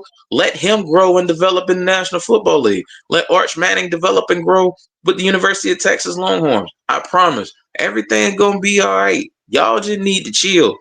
Y'all need to sit back, relax, have a cold drink or two, breathe, eat a little food, kick back, relax. I promise everything gonna be all right. Everybody need to chill. Let Arch grow. I promise. Well, He I'll don't tell want you, you. It's okay. that's all right. But the thing is, look, one game is not enough. It's not enough Exactly. evidence. It's not enough indication. And there's no shame losing to Ohio State, especially at their home turf. So even though some people may say Texas, they were the number one football team, they were the favorites, I had Ohio State win this one because it's I going to did be too. hard. Yeah, but why? Why did we pick them? Because it was going to be hard for a player of Arch in that magnitude to go up against that type of defense. And how about we give a little bit more credit to Ryan Day, to your point, Champ, because again, he received a lot of blowback and criticism from those who said, well, you can't win the big one. You still haven't beaten Michigan. But he has won a national championship. So in fairness to him, he's done that. Go ahead, Harrison. Wait, so okay, I understand. Listen, so after they lost, after they lost to Michigan, you know how many Ohio State fans want him fired, Yes. and now everyone is literally saying, "Thank you, Ryan Day. Thank you." Thank you. He was just like everyone's just applauding this The coach. You know how hypocrisy, that's just ridiculous. the Ohio State. hypocrisy is so damn alarming. What's It so No, is. funny? it's just mind blowing. You know what's crazy? I'm sorry, Chip. I'm almost done. But like, Go ahead. My bad. no, you're good. It's just what's crazy after last year. I know we're talking different topic here, but what's crazy after week 1 through week 3, people wanted Nick Sirianni fired, and guess what? He won the Super Bowl. And you know what's crazy? During the pandemic year, people wanted Howie Roseman fired. How ridiculous is that? And you know what? And now everyone is applying. Thank you. Thank you so much, Howie. Thank you so much. Thank you so much, Nick Sirianni. You're the best head coach ever. Shut your ass up. You are. Well said, sir. Well said. Well You said. guys were just. Man, they were so far up there. You know what? They can't even see themselves in real life, the Philly fans. And I'm not saying the broad sports, but all the Eagles fans out there are the Delulu DAF. If you know what a DAF means, I can't say it on here because I don't want to say it. But at the same time, you need to shut the hell up and trust the process. Because after when people want to Howie Roseman gone, after what he's been doing, working his ass off to make a great organization like the Philadelphia Eagles did, it's absolutely ridiculous. Nick Sirianni, for example, made the playoffs for the first time in 2019, made the playoffs, went 9-7, and made the playoffs. First time as a head coach. Yeah, they did struggle. Yeah, they had their ups and downs. But the fact that they wanted Nick Sirianni fired last year for I think after they lost to Tampa Bay, they want him gone. It was ridiculous. They were blaming on the offensive coordinator. They were blaming on the defensive coordinator. It was mind-boggling. Take time. Be patient. I know, listen, when I was a toddler, I hate being patient. I was just wanting to say everything to hurry up. Let's go. But at the same time, patience is key. I don't care if it's football. I don't care if it's basketball. I don't care if it's like baseball, dude. Look at the Thunder for an example. You know how many people were on Sam Pressly? How bad they traded Russell Westbrook? You know how many people shitted on this man? A lot. And guess what? Thunder fans now, 2025, they won the NBA championship, being a small market team. And now everyone's just rounding applause to Sam Pressly. Thank you so much. It was just, you gotta be patient, man. Patience is key in life and also in sports. Mm-hmm. All I'm gonna say is this: look, I think people are so rushed to quick to conclusions, and I think Arch Manning. I think there's some people that do want to see Arch Manning fail because again of the last name, and they want, and because they feel like, well, because he's with the Mannings, you gotta hold him to the same echelon, the same pedestal, the same standard when he is still growing. Same thing with Bronny James. They feel like, well, if he doesn't turn out well in the NBA, well, that's failure. Give them some time, give them some grace. They're not in the same types of circumstances as their predecessors or parents. But that doesn't mean they can't succeed. It just means they're not to the level of their predecessors. But that doesn't mean they can't succeed. So for people to jump to these conclusions, eventually you'll eat your own words. You'll eat your own words. Yes, indeed. And to your point, PSP, you know the only team that has beat Ohio State at home the last 2 years? Michigan? Yes. They've only lost one game at home. One. So that just goes to show you how difficult that it is to beat Ohio State at home. And I said this a million times. You know, when you play Ohio State in that horseshoe, that's a whole nother ball game. Yep. So, yeah, the only team that has conquered that on a regular basis is Michigan. And that's because they are rivals. They know each other like the back of each other's hand. Give it time. Give it grace. Patience Give it is time key, and give it boys. grace. Patience I mean, is key. give it time, give it grace. Stop trying to be lazy as journalists and content creators because you want to dish out rage bait, because you want to Wilson do it. He has nothing to do with this. You know, let's keep the same energy with Sadu. Stop it. Which is irrelevant and pointless, and it's just another bullshit charge. And to me, quite honestly, pardon my language, is bullshit. Because again, you just want to find another reason, another excuse to attack somebody. But that's unfortunately what it is with Champ. People are more interested in hot takes than the actual real analysis, as we always say. Yes. Yeah. But there is someone that may be on the hot seat, and you even question, Champ. That's one Kalen DeBoer, the head coach of the Alabama Crimson Tide. I was shocked with Alabama losing to Florida State, a team that was 2-10 last year, struggled. Thomas Castellanos. I'm sorry. I hope. Yeah, I'm sorry. You talk about the quarterback, right? He went to Boston College, correct? Yes, the transfer from BC. Gotcha. Man, Alabama's rushing defense. They gave up 230 yards rushing. They lost that game 31-17. 31-17.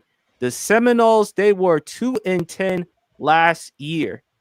And I'm reading an article from Mark Slabach of ESPN. The season opening loss to the Seminoles, who went 2-10 last season, was the Crimson Tide's fifth loss in the past 10 games under DeBoer, who was hired in January 2024 to replace Nick Saban. First time in 24 years they lost in the season opener. Man.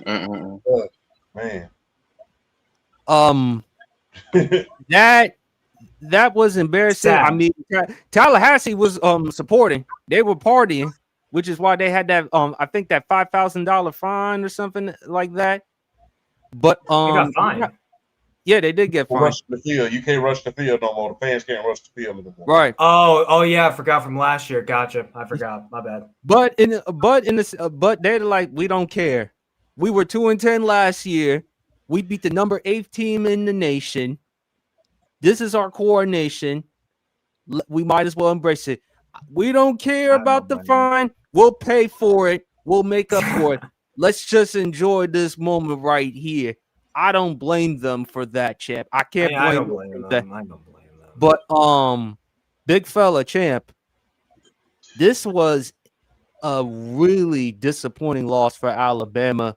Hopefully they move on tomorrow. I know you enjoying this because, again, you a Georgia Bulldogs fan. I mean, after all, this is going to be like bulletin board material to help you win, as well as BRF. So I know you probably sitting back, probably having a good Angry Orchard or two, probably having some good margaritas, probably enjoying yourself, man. Big fella, your thoughts? Kalen DeVore. There's 3 places on God's green earth that you can get your behind fired real quick. 3 places. 3 places. Wall Street. The SEC. And in Philadelphia. They will get you up out of there quick in those 3 places. I will say that again. 3 places you can get fired at real quick. Wall Street, Philadelphia, and the SEC. You can get fired quick, especially in the state of Alabama. They will get you up out of there with the quick. Hey, look, BRF, tell me I'm lying. Remember what happened to Gene Chizik? Oh boy! Don't even remind me of Gene Chizik. He won the national championship with Cam Newton. Almost less than 2 years later, boom, bye, gone. He was gone. And they got Gus Miles on in 2013. They made it to the national championship. And they did every year. They was calling for his head every year. So, because like Cam Newton said, and I hate to steal anybody else's bulletin material, the 2 most important people in the state of Alabama, well, the 4 most important people in Alabama, is not the governor, it's not the landowners, it's the coach of Alabama, the quarterback of Alabama, the coach in Auburn, and the running back at Auburn. So, yeah, you need to get, especially, and you better hope, because right now, Auburn has the best receiving core in the SEC right about now. So, hey, you in for some bumps and bruises. Hey, Kellen DeVore, man, look, I understand that you made it to the national championship with Michael Penix Jr. I really, look, thank you for delivering. Hey, you showcased him and you was able to get him down here to Atlanta. Appreciate that. But you are not in the Pac-12 anymore. Alabama, the state of Alabama, Tuscaloosa, they don't have a pro team to cheer for. Their pro team is Alabama. They will get you up out of there quick. I understood that last year is his first year. That wasn't his team. Now you're slowly but surely breaking yourself into your own team. You cannot run this SEC powerhouse like you did the Pac-12. This is a whole nother league. This is a whole other league. And good. Look, only thing that I'm grateful for, man, is that we don't have to see Nick Saban every single year. So, hey, Alabama, you want to keep killing the boy? I signed him to a 20-year contract. Long as I ain't never got to see Nick Saban ever again across the road from Kirby Smart. Granted, y'all got us last year, but yeah, there's no more fear as far as Alabama is concerned, man. I think that he has this year and maybe a little bit of next year to showcase what he has. Because like I said, down south is not patient when it comes to football, especially SEC football. They'll get you up out. Hey, look, BRF, am I lying? Tell me I'm lying. Remember the first year Kirby Smart got here? Oh, Jesus Christ. They wanted him going after the first year? They wanted him going after the first game. Yeah. Because Mark Richt wasn't that bad of a coach. He just couldn't win the big one. But exactly. Yeah, they was already saying we miss you, Mark Richt. And it wasn't until the very next year that we made it to the national championship that people said, oh, okay, we see what you're doing now. Yeah, they did that. Georgia fans, I'm going to call you out, was doing that the very first year when Kirby Smart got there. I'm not lying. We got another Georgia fan right below us. They are not patient in the SEC as they are in other conferences. Not at all. Not at all. Dan Mullen had 2 10-win seasons down there in Florida. They got him up out of there. Dan Mullen is not a coach there, and Dan Mullen's not in Florida anymore. Exactly. So, yeah. So, down south, we don't play about food and we don't play about football. So, yeah, you got to get it together, Kellen DeVoe, because a lot of this stuff that you're doing right about now is not working. You don't have that defensive presence that number one. Although it's benefiting you, hell, you enjoying that. Well, the thing is, look, I'm gonna just be real. Yeah, you're enjoying it, but the thing is this: SEC is SEC. It's a cult. Let's just keep it all the way above. Although you don't want to laugh at the misfortune of others, it's funny, but it's just like, damn, okay. But you don't want to be laughing too long because they could come out there and beat your butt. You know what I'm saying? Why you laughing? But and unfortunately they got us last year. Remember that blowout in the first half until we was able to come back with Carson Beck. And we still lost the game. I still feel like that was the regular season game of the year in 2024. Yes, it was. So yeah, I mean, this is one game. Kellen DeVoe got to get it together quick because you can get fired quick in Alabama, man. And look, it's bad enough. It's bad enough. People were already knocking you because you was coming from the Pac-12. Then you're coming into a legendary school like Alabama. Their standard is national championships. Their standard replacing the greatest coach in the history of college football. Yes. And look, when you're replacing a legend, it's kind of hard to replace that legend. It's very hard. Remember, although people don't even remember the last guy who won a national championship before Nick Saban, that's how hard it was to replace the legend. Coach Faust won a national championship in the strip game against Miami. People don't even mention him in Alabama hardly. The first 2 people they talk about is Bear Bryant and they talk about Nick Saban. That's how hard it is to replace a legend to the point where you can win a national championship against a team that had Warren Sapp and Ray Lewis on there. You beat them for the national championship and you're still not held in the highest regard. They still only talk about Nick Saban and they still only talk about Bear Bryant. So that's what you're stepping into. Going to a powerhouse school like Alabama, the Michigan, Ohio State of the South, and, well, the Notre Dame of the South when you talk about legacy. Notre Dame of the South when you talk about legacy. Legendary players in the NFL, legendary coaches, legendary Heisman. You're already stepping into that. Now you're replacing the GOAT. It's nothing less than college football playoff at this point. You have to make it at this point. And if you don't, hey, man, look, Alabama can pony up some money real fast. There are a lot of casinos around there in Alabama. Trust me.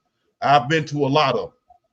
Down there in Montgomery, down there in Short. There's a lot of casinos down there. You can best believe them boosters don't mind hitting up that casino money to get you up out of Alabama. I'm just being real. So, hey, tread carefully.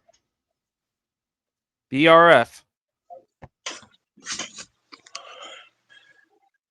even as a Georgia fan, I mean, do you revel a little bit in the misfortunes of Alabama? You do, but at the same time, as an SEC football fan, it kind of sucks because the SEC over the last 20 plus years, honestly, had built a certain aura around them as far as just the depth of the conference. Like it's like you talk all this talk as far as regular season comes, but when it comes down to bowl season and your best got to go up against our best, we're gonna smash you 10 times out of 10. And the SEC have built that for years upon years, and they've kind of lost that a little bit because like you're seeing you're seeing a team like Alabama struggle. You're seeing a team like Georgia make the college football playoff, but yet have Notre Dame go BTA on them. Just it's not as the SEC or isn't what it used to be. And Caleb DeBoer is really like he's kind of diminishing some of that aura, that invincibility that Alabama has just been able to obtain over these past few years with Nick Saban and building arguably the greatest college football dynasty in the history of the sport. And we talk about him getting to the national championship with Washington. That wasn't it, even though Michael Penix was the face of that team. Don't get it twisted. Caleb DeBoer built that offense just tremendously because it wasn't just off the arm of Michael Penix. He had the best receiver core of college football. I mean, good gracious, every week when you rolling out Rome Odunze, Jalen McMillan, and Jalen Pope on a weekly basis, somebody down to get thrashed week to week. When you rolling 3 talents like that with a quarterback like Michael Penix, all Caleb DeBoer had to do is just sit back, call the plays, and watch them boys do their work. They had guaranteed that was guaranteed 35 a game. That Washington offense was something to behold, and that's one of the greatest performances I have seen in the college football playoff. What Michael Penix did to Texas in that semifinal game, putting up over 400. That's one of the greatest college football playoff performances I've ever seen since the inception of that tournament. So. The thing, and honestly, but it's the same thing with Pac-12 coaches. They are able to recruit offensively. They are able to build these juggernaut offenses. But when it comes to the defense, good Lord, it's like the offense is Tarzan and the defense is Jane. Like straight up. It's like the defenses are just they're bad, and it's like. When you come to the SEC has a certain reputation when it comes to the defensive side of the ball. They thrive on being the big bad bullies when it comes to the defensive side of the ball. And I mean, Alabama, Georgia, LSU, Florida, Tennessee, Mississippi State, just teams like that have just thrived on sending really good defensive talents to the next level. Heck, Kentucky sent defensive players to the next level. You know what I'm saying? Kentucky, shout out Corey Peters. Kentucky has sent out good defensive players to the next level. So I mean, the SEC has just really been basically a haven, just a haven of just defensive talent. And Caleb DeBoer has got to really adapt. And he was blessed coming to Alabama, and Alabama still having the talent they had on the defensive side of the ball. But now this is becoming his team. He's the face. It's his regime. He got to understand you can build your offense, but you need to be balanced. You need to have defense on lock when it comes to the University of Alabama and the SEC because you're not the only one recruiting good defensive talent. You got a lot of colleges out there trying to get those boys too. So he really has to really put pedal to the metal on this, and he's got to understand, like, yeah, you were really good last year, and you did your thing. You have 1 or 2 subpar years, you'll be like Champ said, you'll be gone quicker than Gene Chizik in Auburn. 2 years after winning the national championship, homeboy was on the unemployment line because he couldn't keep it up. He couldn't keep it up. And that's just 2 years afterwards. He couldn't keep it up for 2 years. So I don't you don't wish a job loss on anybody. But being in the sports talk game, we have to realize and recognize realization. And realization is Caleb, the fact that they're like 5-5 in their last 10 games, that puts a real dark cloud over that university. And Caleb the board needs to get it together and get his team in the mindset to improve and play better and play real, represent what Alabama football stands for. Because if he don't pick it up in the next 1 or 2 years, Alabama fans are loud, and they will be more than happy to yell until they put you on the unemployment line and they find somebody else who can get the job done with the talent that they will acquire at the University of Alabama. So he just needs to really kind of he got to get his players back on the right track. And I mean, it's Alabama. I mean, they're very capable of getting back on the right track, but it starts with him.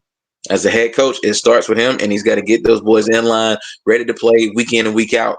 Because Alabama's still one of those schools, when you see them on the schedule, you're going to bring your A game because it's Alabama. They're one of the, if not the premier school over the last 10 years.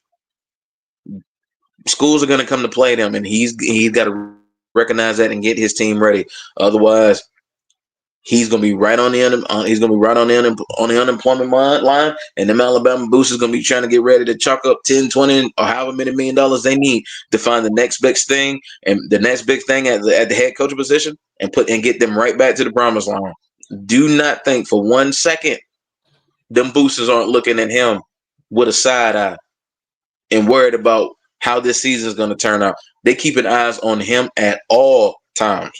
So he really needs to step his game up as a coach and get his players ready to play, because Alabama's one of them schools you do not want to mess with as far as like being subpar. He got to get it together. All right, Harrison, what are your thoughts? I wasn't paying. What was the thoughts? What was the Alabama topic? losing to Florida State. Oh, Alabama.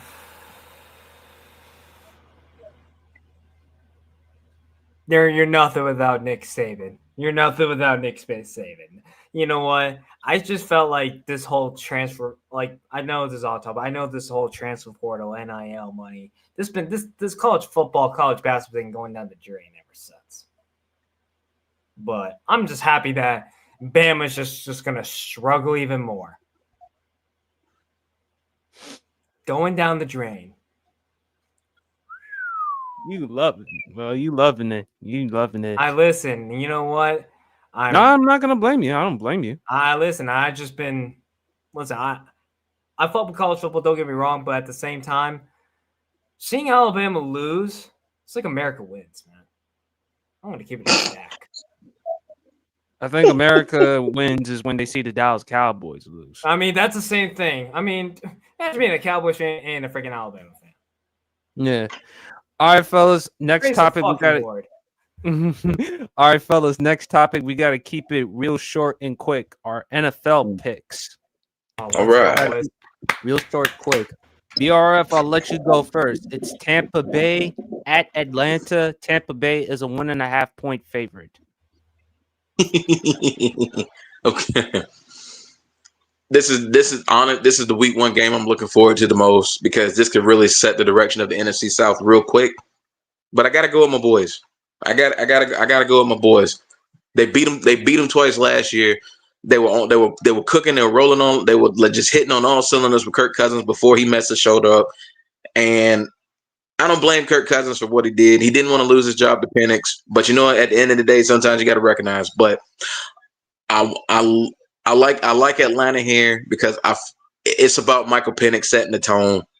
I still feel like this offense doesn't hit its full ceiling if Kyle Pitts isn't 2021 Kyle Pitts. If he's 2021 Kyle Pitts, I feel like this offense hits entire ceiling, and they could be one of the most dangerous offenses in the league. But I'm expecting a pretty good game, a really good game actually, because Tampa and Atlanta always delivers. So give me 28, 24, and give me my ATL boys. I think they get the job done week 1. Champ.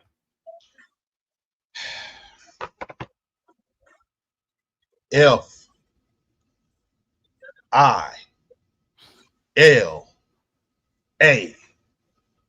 You know what that stands for? Forever I love Atlanta. Harrison. Do I ruin the party or do I just root for the favorite? I'm rooting for the underdog. Give me the ATL. In Baker, I trust. Give me Tampa. Yeah, of course you ruined the party. Well, because again, he owe you. And by the way, Baker Mayfield the past 2 seasons has been playing more than exceptional. So you have to give him that. Absolutely. I'll give him that, but he's been inconsistent. I will forewarn you though. No Chris Godwin, no Tristan Wirfs. So 2 big losses on that offensive side of the ball. Oh, by the way, breaking news. It's looking like Jaylen Carter would not get suspended, but he would definitely be fine. This is from Adam Schefter? No, I just found it from 302 Bird Sportscast. I'm close with them, so they said that he might be fine. I'm not surprised because I told you before it is against the Chiefs, and again, Roger Goodell is thinking about politics and money. So, but even though they lose Chris Godwin, BRF, you also mentioned they also got that rookie wide receiver from Ohio State, and let's not forget McMillan, which you talked about last year.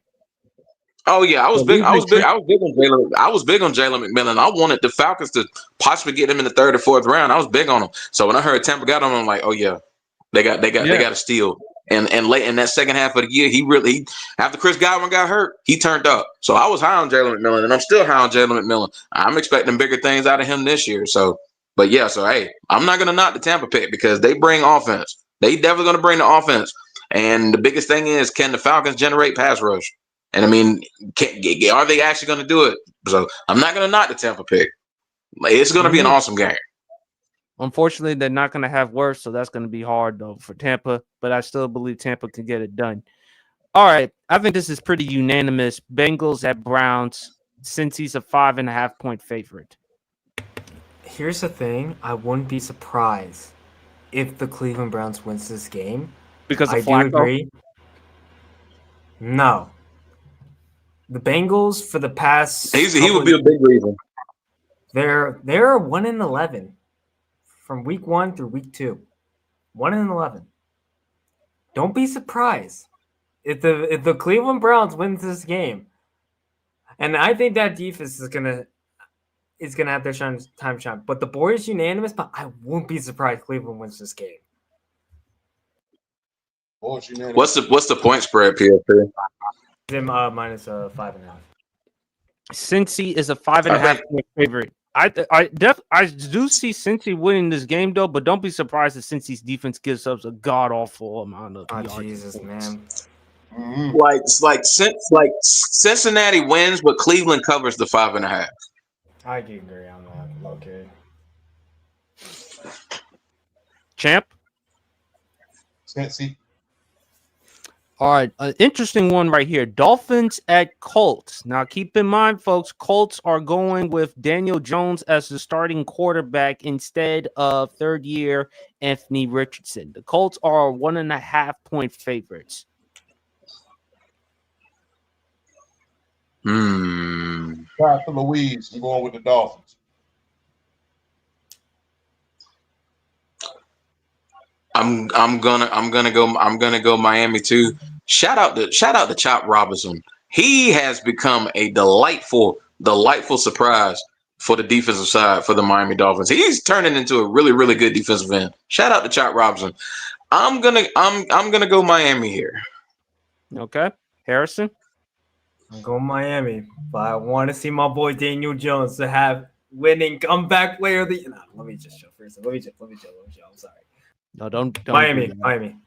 All right. Raiders at Patriots. New England is a 2.5-point favorite. Tom Brady, the team that he owns, against the Patriots at Foxborough. By the way, no Gonzo, no Christian Gonzalez. Yeah, I saw that. That's a big loss. Yep. I got New England win this one because I want to see what Drake May is going to do. Plus, Hendrickson, the running back, who's going to be one, I believe, who'll be in the conversation for Offensive Rookie of the Year. Him and Cam Scatterboo. So I would like to see that. Oakland. Oh, damn. Vegas. Damn, I'm old. It's okay. We're in 2025. 2025. Internet's change. Places change. BRF. I've been high on what New England has done this offseason, and I'm kind of on the bandwagon as far as them being one of the most improved teams in the league this year. So give me, I'm gonna take New England here. Okay. Harrison, you going with Raiders or Patriots? I just don't like the Patriots fan base, how hyped they're doing. And I know these are really two optimistic teams this year. I'm just thinking right now in my head, but I know I made my predictions a couple days ago. But I'm going to go with the Patriots on this one. All right, guys. Let's try to keep it moving real quick. Cardinals at Saints. Arizona is a 6.5-point favorite. Put the belt in ass. Give me the Cardinals. Arizona. Yeah, I gotta go Arizona. Interesting game right here. Steelers at Jets. Aaron Rodgers return back to MetLife Stadium. Justin Fields facing his old team, the Pittsburgh Steelers. Who wins? Pittsburgh's a 2.5-point favorite. The Jets. I got Steelers. I think the Steelers could be the number one fantasy football defense this week. I'm taking Pittsburgh. This is like a family reunion. This is like a. I'm sorry. This is like, like those things that you're finally back together again, and you don't want to go back. This is what this looks like. But give me Pittsburgh. God, this is like the game I don't want to watch. Low scoring, 17-10. A very interesting game that I will watch on Sunday. The New York Giants at Washington Commanders. The Commanders are a 6.5-point favorite. I'll go with Washington, but I am concerned of how Washington's O-line going to deal with the New York Giants D-line with Dexter Lawrence, Thibodeau, and now of Abdul Carter. I want to see what Dan Quinn can do as far as stopping the run. That's a concern, but I believe it's going to be closer. Russell Wilson versus Jaden Daniels. I think Commanders win this one 25-23. You're not going reverse psychology. Interesting. I'm trying to have more confidence. Washington. I'm not going to be complacent. I'm going to be confident. Confidence is a lot better than being complacent. I think the New York Giants covered the 6.5, but I'm picking Washington to win. All right, Harrison, I'll let you go first on this one. I'm going Washington. I'll let you go first on this one. Panthers at Jaguars. Jaguars are 3.5-point favorites. Oh, I hate the hype on Jacksonville, but you know what? Take your shirt off. Flip your hair right into a helicopter. Give me the Panthers.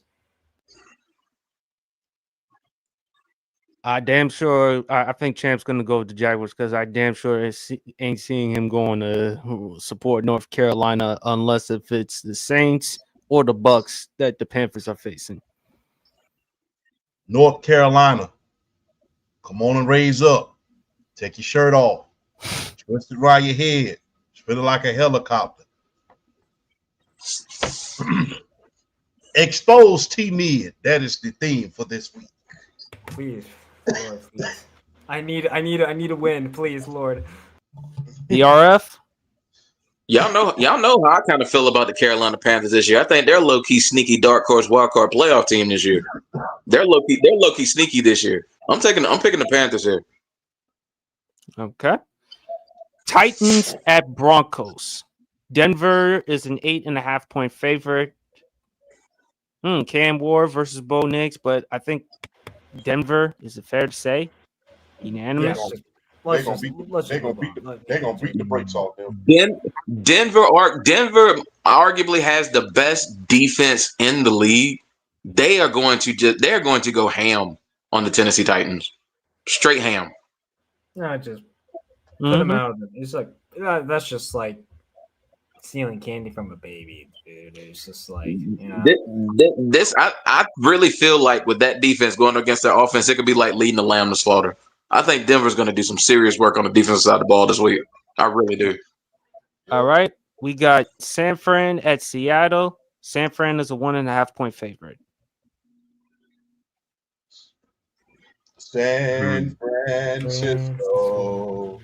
I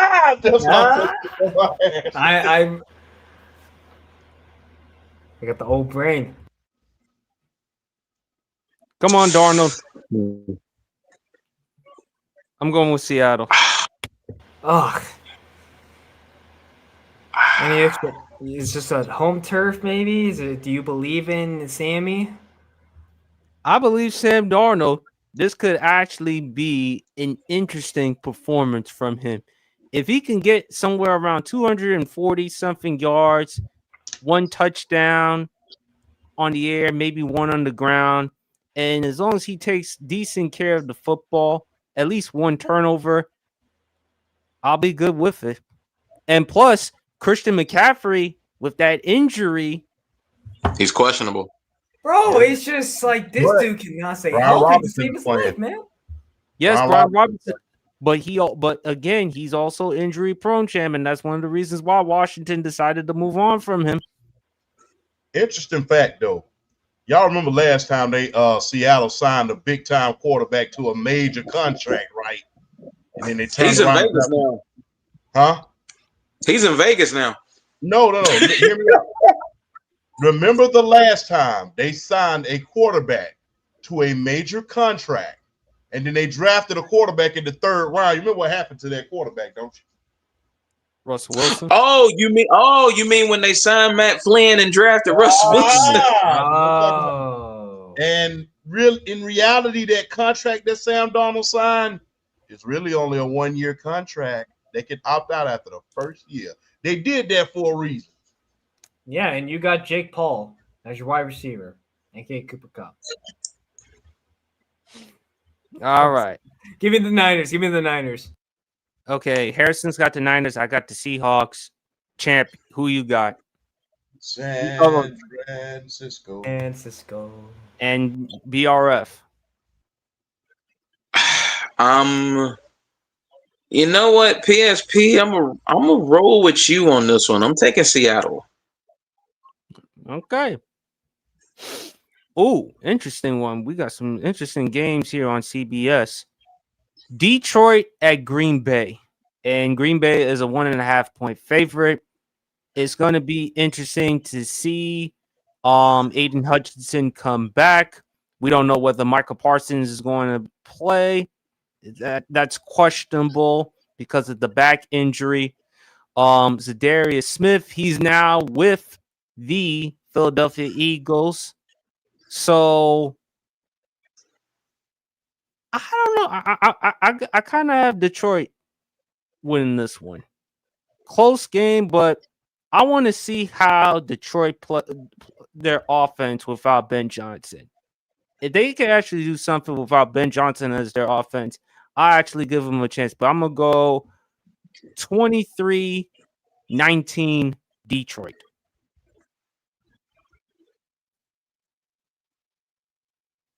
This one's for you, Flash. Go Pack, go. Okay. Champ got Green Bay. Harrison? I agree. The man, the myth, the legend, Mr. Undisputed World Champ. I'm going with Green Bay on this one. And by the way, Chargers are up 27-21. 2:14 left. The Chiefs called the timeout. And Herbert has 3 touchdown passes. 25. Okay, if you want to tell me this, sorry, BRF, but 25 for 34, over 300 yards with 3 touchdowns. Again, See, Herbert. that's what I'm talking about. That's what I want to see out of Justin Herbert on a weekly basis. He needs to carry it into the playoffs. That's what I want to see out of Justin Herbert. In moments like this, against a quarterback like Patrick Mahomes, this is what I want to see out of him. And guess who's the leading wide receiver right now in yards right now? Hollywood Brown with 10 receptions with 99 yards. Mm-hmm. But BRF, Lions and Packers.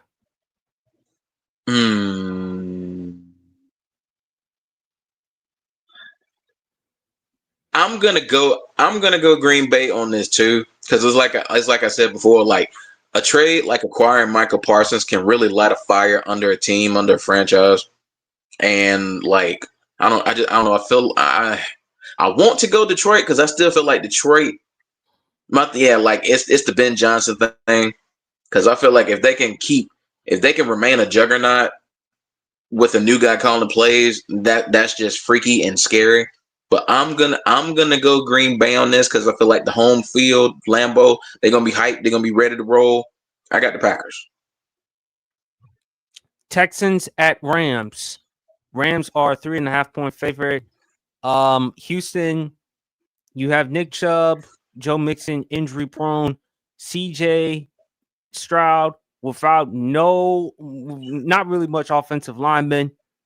He was the second most sacked quarterback in the NFL last year, behind, of course, Caleb Williams. So I think it's fair to say the Rams.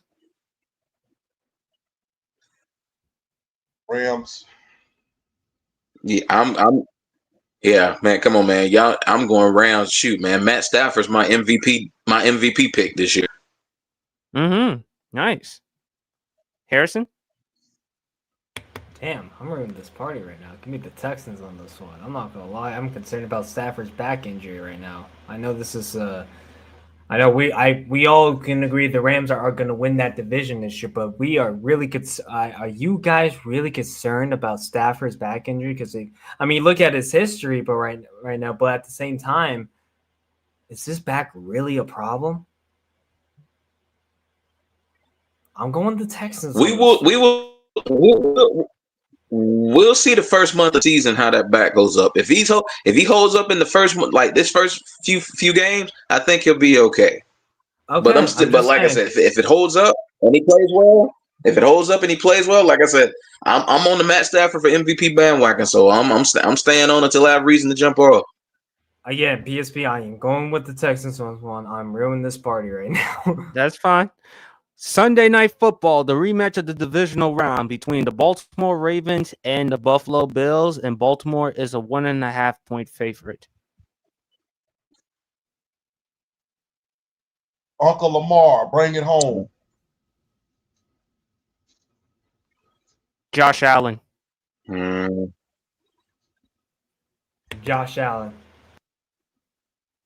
Yeah. Bills being at home, I think the results stayed the same. I got Buffalo. And last but not least, interesting Monday Night Football game. Vikings at Bears. Second-year quarterback Caleb Williams with first-year head coach Ben Johnson. Chicago, they definitely invested on the offensive line. A lot of expectations for Chicago. Meanwhile, for Minnesota, J.J. McCarthy, after missing last year in the preseason due to an injury, who wins? One for JJ, in the great words of Spider-Man.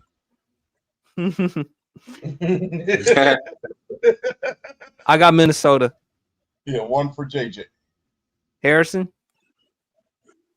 My head, I want Minnesota. My heart, I want Chicago.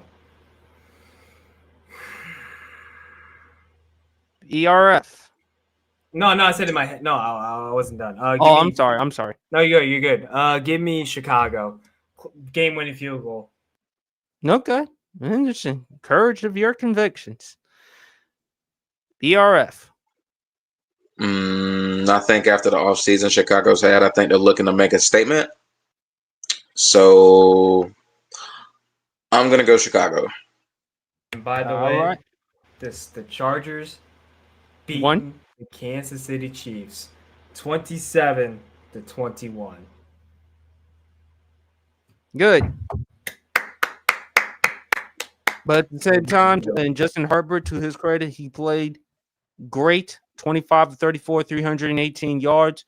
Quinn Johnston, not known for being the most consistent, not known for having the best hands.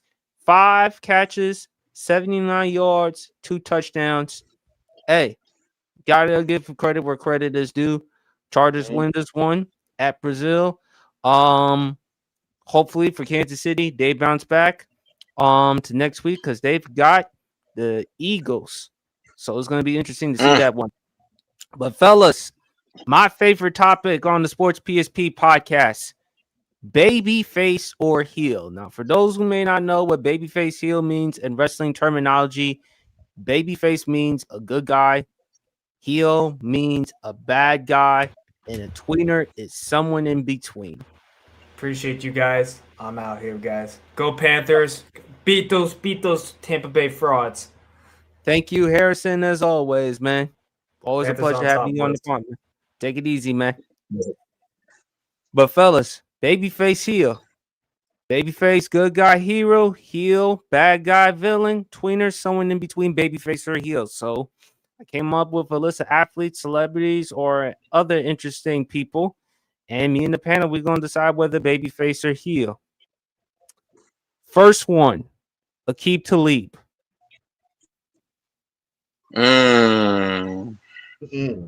Tweener. I like Talib. He talks trash. He backs it up. He was a really good cornerback for the Patriots and the Broncos. He was a contributor for the no-fly zone when they won the Super Bowl in 2015. I still can't get over what he did to Crabtree when he snatched Crabtree's chain like Debo on Friday. But and also I like what he's doing right now. I like what he did for the NFL on Fox. He's now with that new podcast with Gilbert Arenas, with him, Skip Bayless. So, I mean, look, I like what I see from Talib. So I got to say tweener. I have to say a tween as well. Especially, hey, you remember what he told Michael Jenkins, right? When he injured his teammate. Remember what he told? He said, "I know Michael Jenkins. We got the same agent. He injured my teammate, and when we meet up in Atlanta this offseason, I'm gonna whoop on him." He didn't say it in those words, but you get what I'm saying. But hey, man, Aqib Talib, he's always he's the guy that you love to hate, but you can't hate him because his ability speaks for itself. His ability speaks for itself. And like I said, he's often deemed as hostile, but he's, he kind of reminds me of the quarterback version of Joey Porter. When he's off the field, he's a cool guy. When he's on the field, you can't stand him. You can't stand him. BRF? Yeah, I gotta make it unanimous and go tweener too. Yeah, like Champ saying, he's one of them guys when he's off the field and he's being himself, he's probably one of the coolest cats you'll meet. But when he's off that field, you can't stand him. But you can't stand him because chances are he making all types of plays on your offense. And I hated having to see the Tampa Bay Buccaneers when he was with them. Oh man, he was always every bit of the talent at the cornerback spot. So, but yeah, like you couldn't stand his mouth, you couldn't stand his trash talk. But heck, at the end of the day, he was a playmaker. He was a great corner, one of the more underrated corners of the past decade plus. So, I'm gonna go tweener. Interesting one I'm about to bring up. Shannon Sharp. Oh, I say tweener at this point because of course, the accusations. And, to your point, Champ, Shannon brought a lot of this on himself. And again, no one's saying he's innocent or guilty. But the fact of the matter is you put yourself in that situation regarding a 19, 20-year-old. And plus, you mentioned he from the South. You from Columbus, Georgia. He from rural South Georgia. So Shannon should understand what it's like. But I'll say tweener because I do think Shannon does have a charming personality. I do think he's funny, charismatic. I love what he's done with Club Shay Shay, him and Ocho and Nightcap. You know, a lot of celebrities that he's brought in. Of course, Cat Williams, the interview. That was the biggest interview in 2024 when Cat Williams was exposing, you know, Steve Harvey, Cedric the Entertainer, Chris Tucker, Diddy, a lot of the things that Cat was talking about. And I still believe Shannon Sharp will be fine on Nightcap and Club Shay Shay, despite his departure from ESPN. But the reason why I also brought up Shannon Sharp is because I heard some recent comments from his former teammate, Ray Lewis. And Ray Lewis talked about the difference he saw from Shannon Sharp while he was his teammate compared to where Shannon Sharp is right now. And I had a problem with what Ray Lewis had to say. Look, even though Shannon brought a lot of criticism on himself, rightfully so, he became the butt of jokes, self-inflicted. But at the same time, if you're Ray Lewis, you were going through your own problems, particularly one in 2000 during Super Bowl weekend in Atlanta. And remember, Shannon Sharp even welcomed you to come live at his place while you were going through your own situation. And this is not a knock to all Christians, but I do have a problem with some or few that that preach about the Bible and all that other stuff, and they don't follow God's word by action. My problem is they don't practice what they preach. And I feel like for Ray Lewis to really say those things about Shannon Sharp, despite the perception, still, he did a lot for you while you were going through your own problems. You would like to think, man, someone who's done a lot for me, there's no way I'm going to treat him like trash, him or her like trash. I'm going to return the same favor. So I say tweener with Shannon. Champ? Before I give my assessment, I agree with you. Number one, Ray, I'm going to just be real. Nobody in the media has went as hard for Ray Lewis than Shannon Sharp. Because it wasn't just the incident in Atlanta. Remember when he was about to retire, the Super Bowl, the very last Super Bowl, San Francisco versus, and Boomer Esiason was doing his damnness to try to tarnish the last ride for Ray Lewis. And you thought that him and Shannon Sharp was going to get to fighting at a certain point on the air. You remember that, BRF? So I think I do, yeah. Yeah, because he was talking about, about the settlement with the family in Atlanta, not to mention, there was a rumor that, his last season that it was like some deer antler spray that, Ray Lewis was using in order to help him heal a little bit faster. I'm like, deer antler spray. I'm like, very weird, but I mean, hey, it ain't steroids, so it's not like you're by the land of the law cheating. So, you take a lot of supplements in order to remember. T.O. was taking eating that dragon fruit that was grown by volcanoes in order to help his leg heal a little bit faster. So he was like, it's not very tasty, but it gets the job done. It's helped me heal faster. So, that Super Bowl run, wasn't Ray Lewis playing with a torn tricep? Yeah, and that's what they was trying to talk. That's what I'm talking about when they was talking about him using deer antler spray in order to help that heal faster. Because remember, they thought he was gone after that. But it's a torn tricep. That's a season-ending injury. Yeah, but like I said, rather than giving him credit for it, Boomer Esiason, him being the jealous, envious guy that he is, because he ain't never won nothing but stuffed animals at a carnival. Yeah, so he was all over Ray Lewis, who was going hard for him. And remember that Super Bowl was on CBS. I believe CBS. So Shannon Sharp, James. And let's not forget, Shannon Sharp even still was riding and supporting Ray Lewis when Ray Lewis disagreed with Colin Kaepernick's position with the flag and the national anthem. And remember, even Shannon Sharp had to call out Ray Lewis because Ray Lewis was kneeling during the national anthem. He was on both knees. But I mean, if somebody look, Don't look. People may disagree with what you do. People make mistakes all the time. At the end of the day, I'm going to show the same energy that was shown to me when I was damn near about to go to prison for life. Mind you, Shannon got hit with a lawsuit. You was about to get hit with that gavel. So let's keep it all the way above.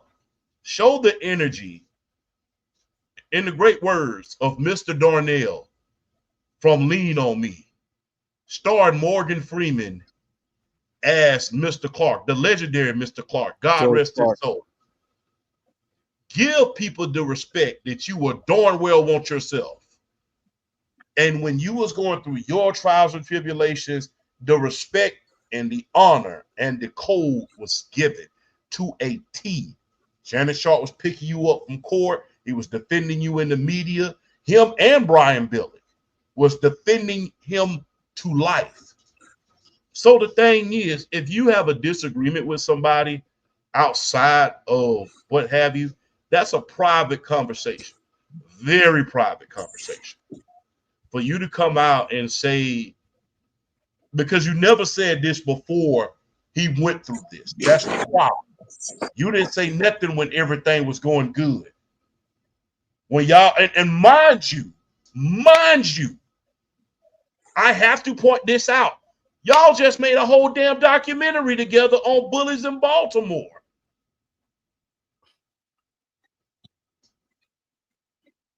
And you all had the chemistry on Hard Knocks training camp with the Baltimore Ravens. Y'all just did a documentary. I think it came out about a year or so ago. So if you didn't like the content that he was putting out, you could have told him that when you was filming that.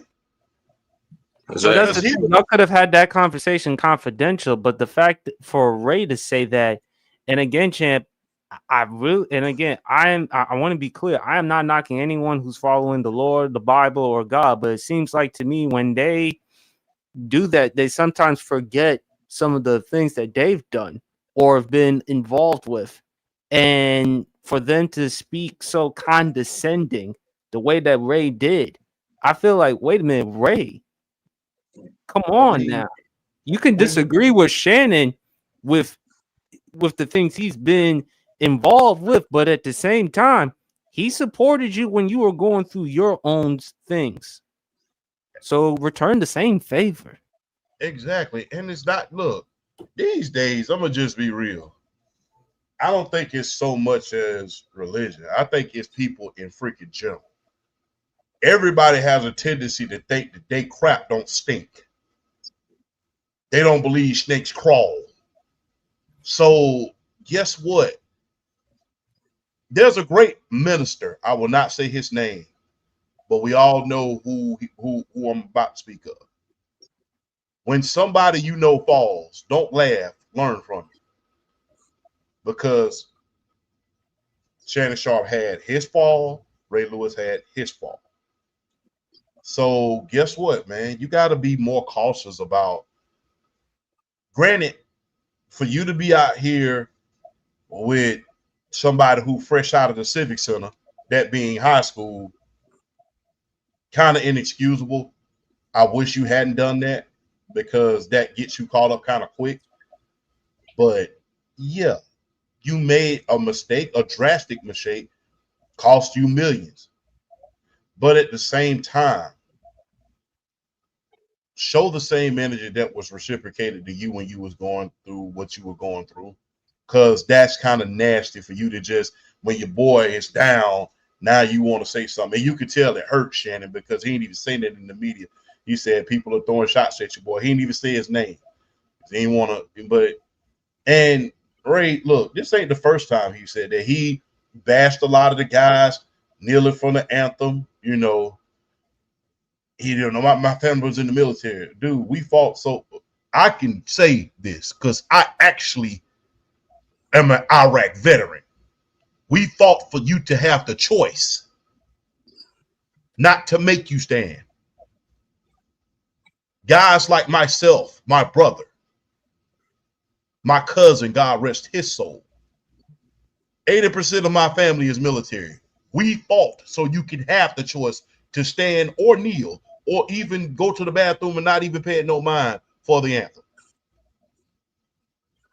We don't mandate patriotism. We encourage it. We earn it, but it's not. But patriotism is not mandated. So, hey, that's just what that is. But Shannon Sharpe is a tweener at this point.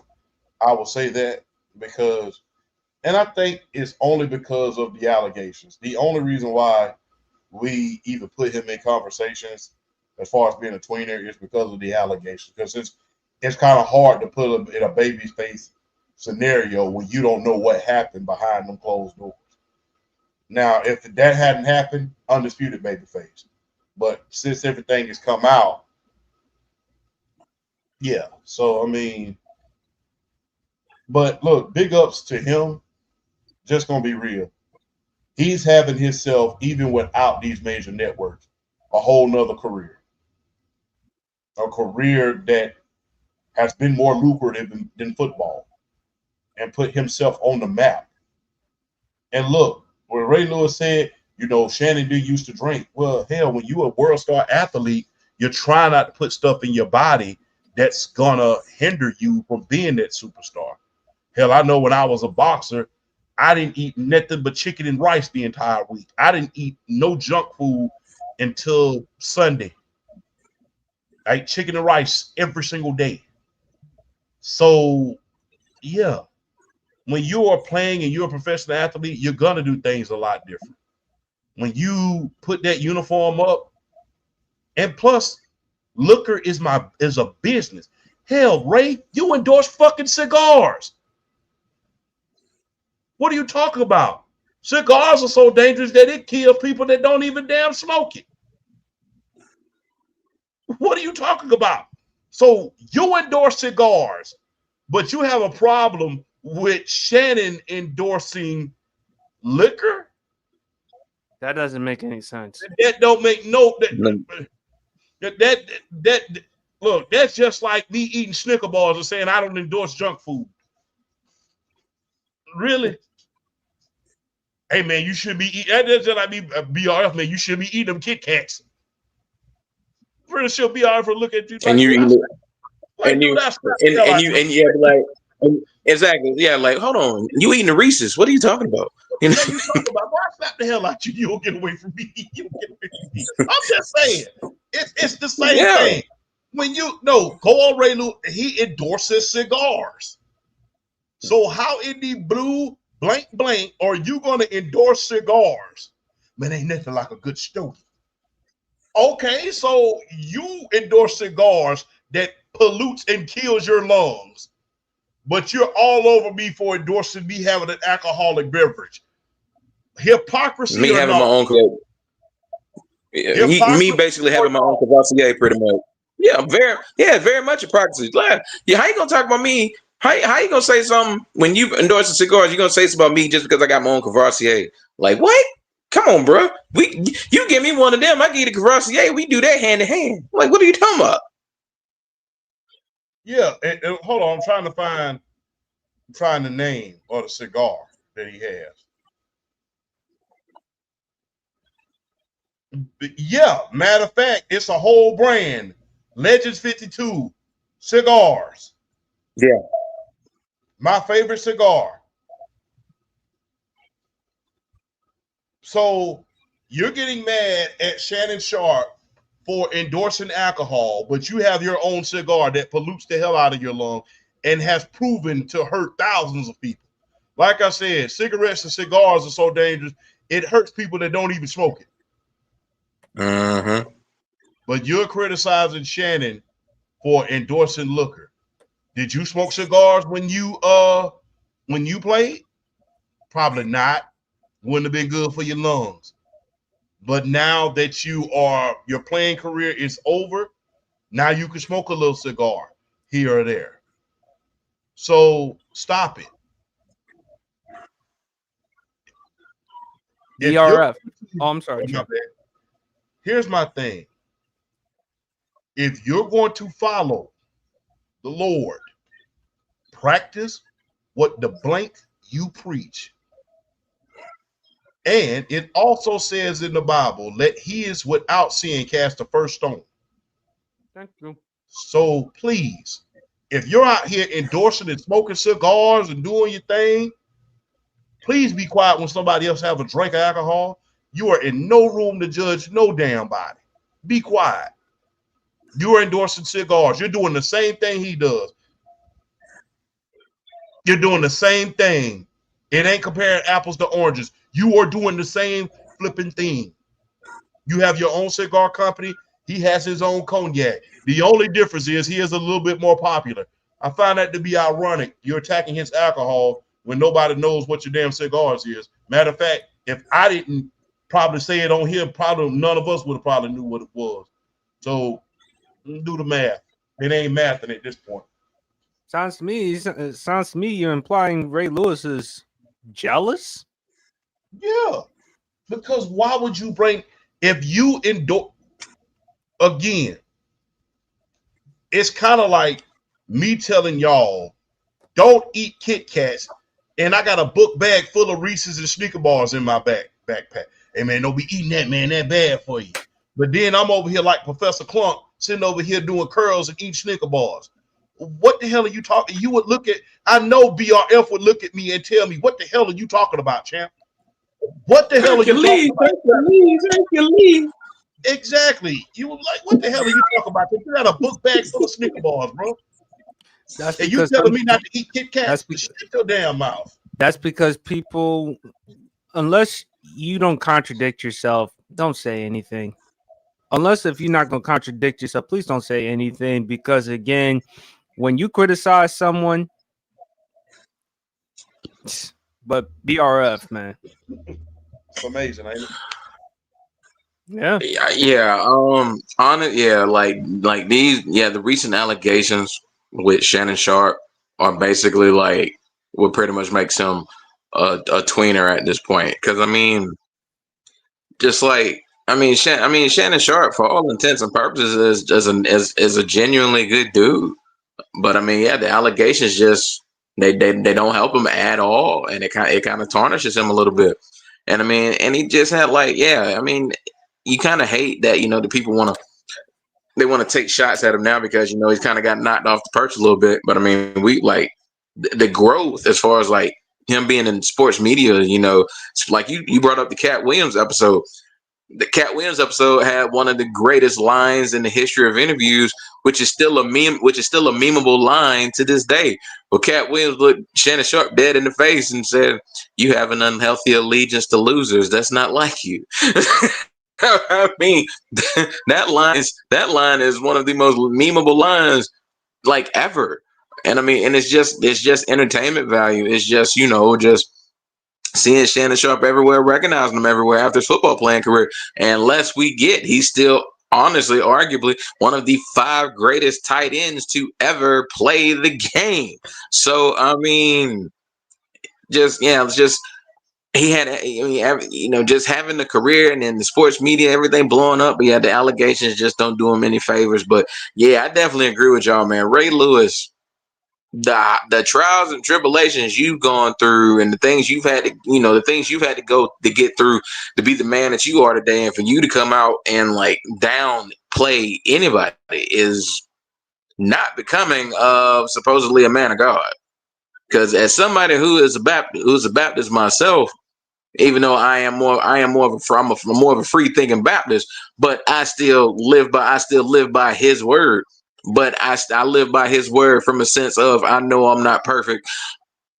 I know I don't do everything like I need to do, but at the end of the day, I know that I'm not going to throw my religion in anybody's face. I'm not going to harp it in anybody's face, and I'm not going to talk down or treat anybody down just because I believe a certain thing or I want to be and live a certain way. I wasn't raised like that. I wasn't raised like that. I wasn't going to start then, and I'm not going to start now.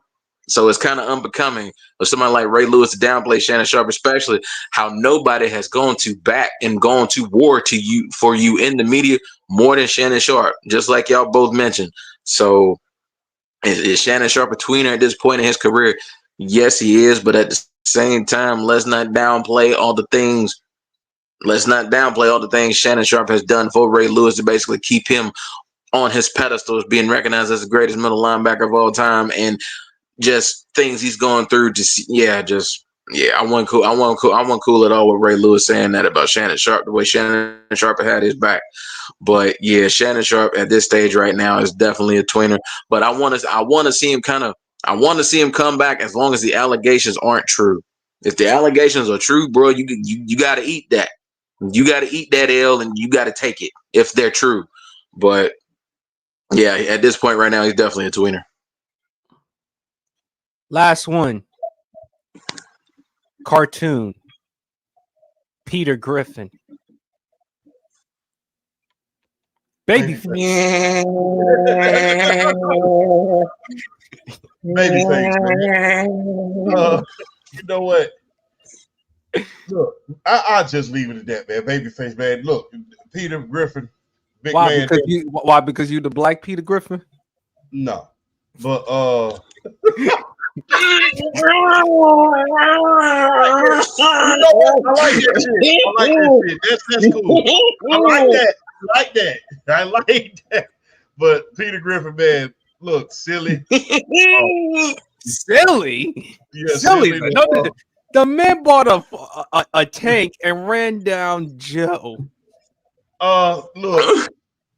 Hey, man, look, I thought the definition of on site was Tom and Jerry, but it really meant Peter Griffin and that damn chicken.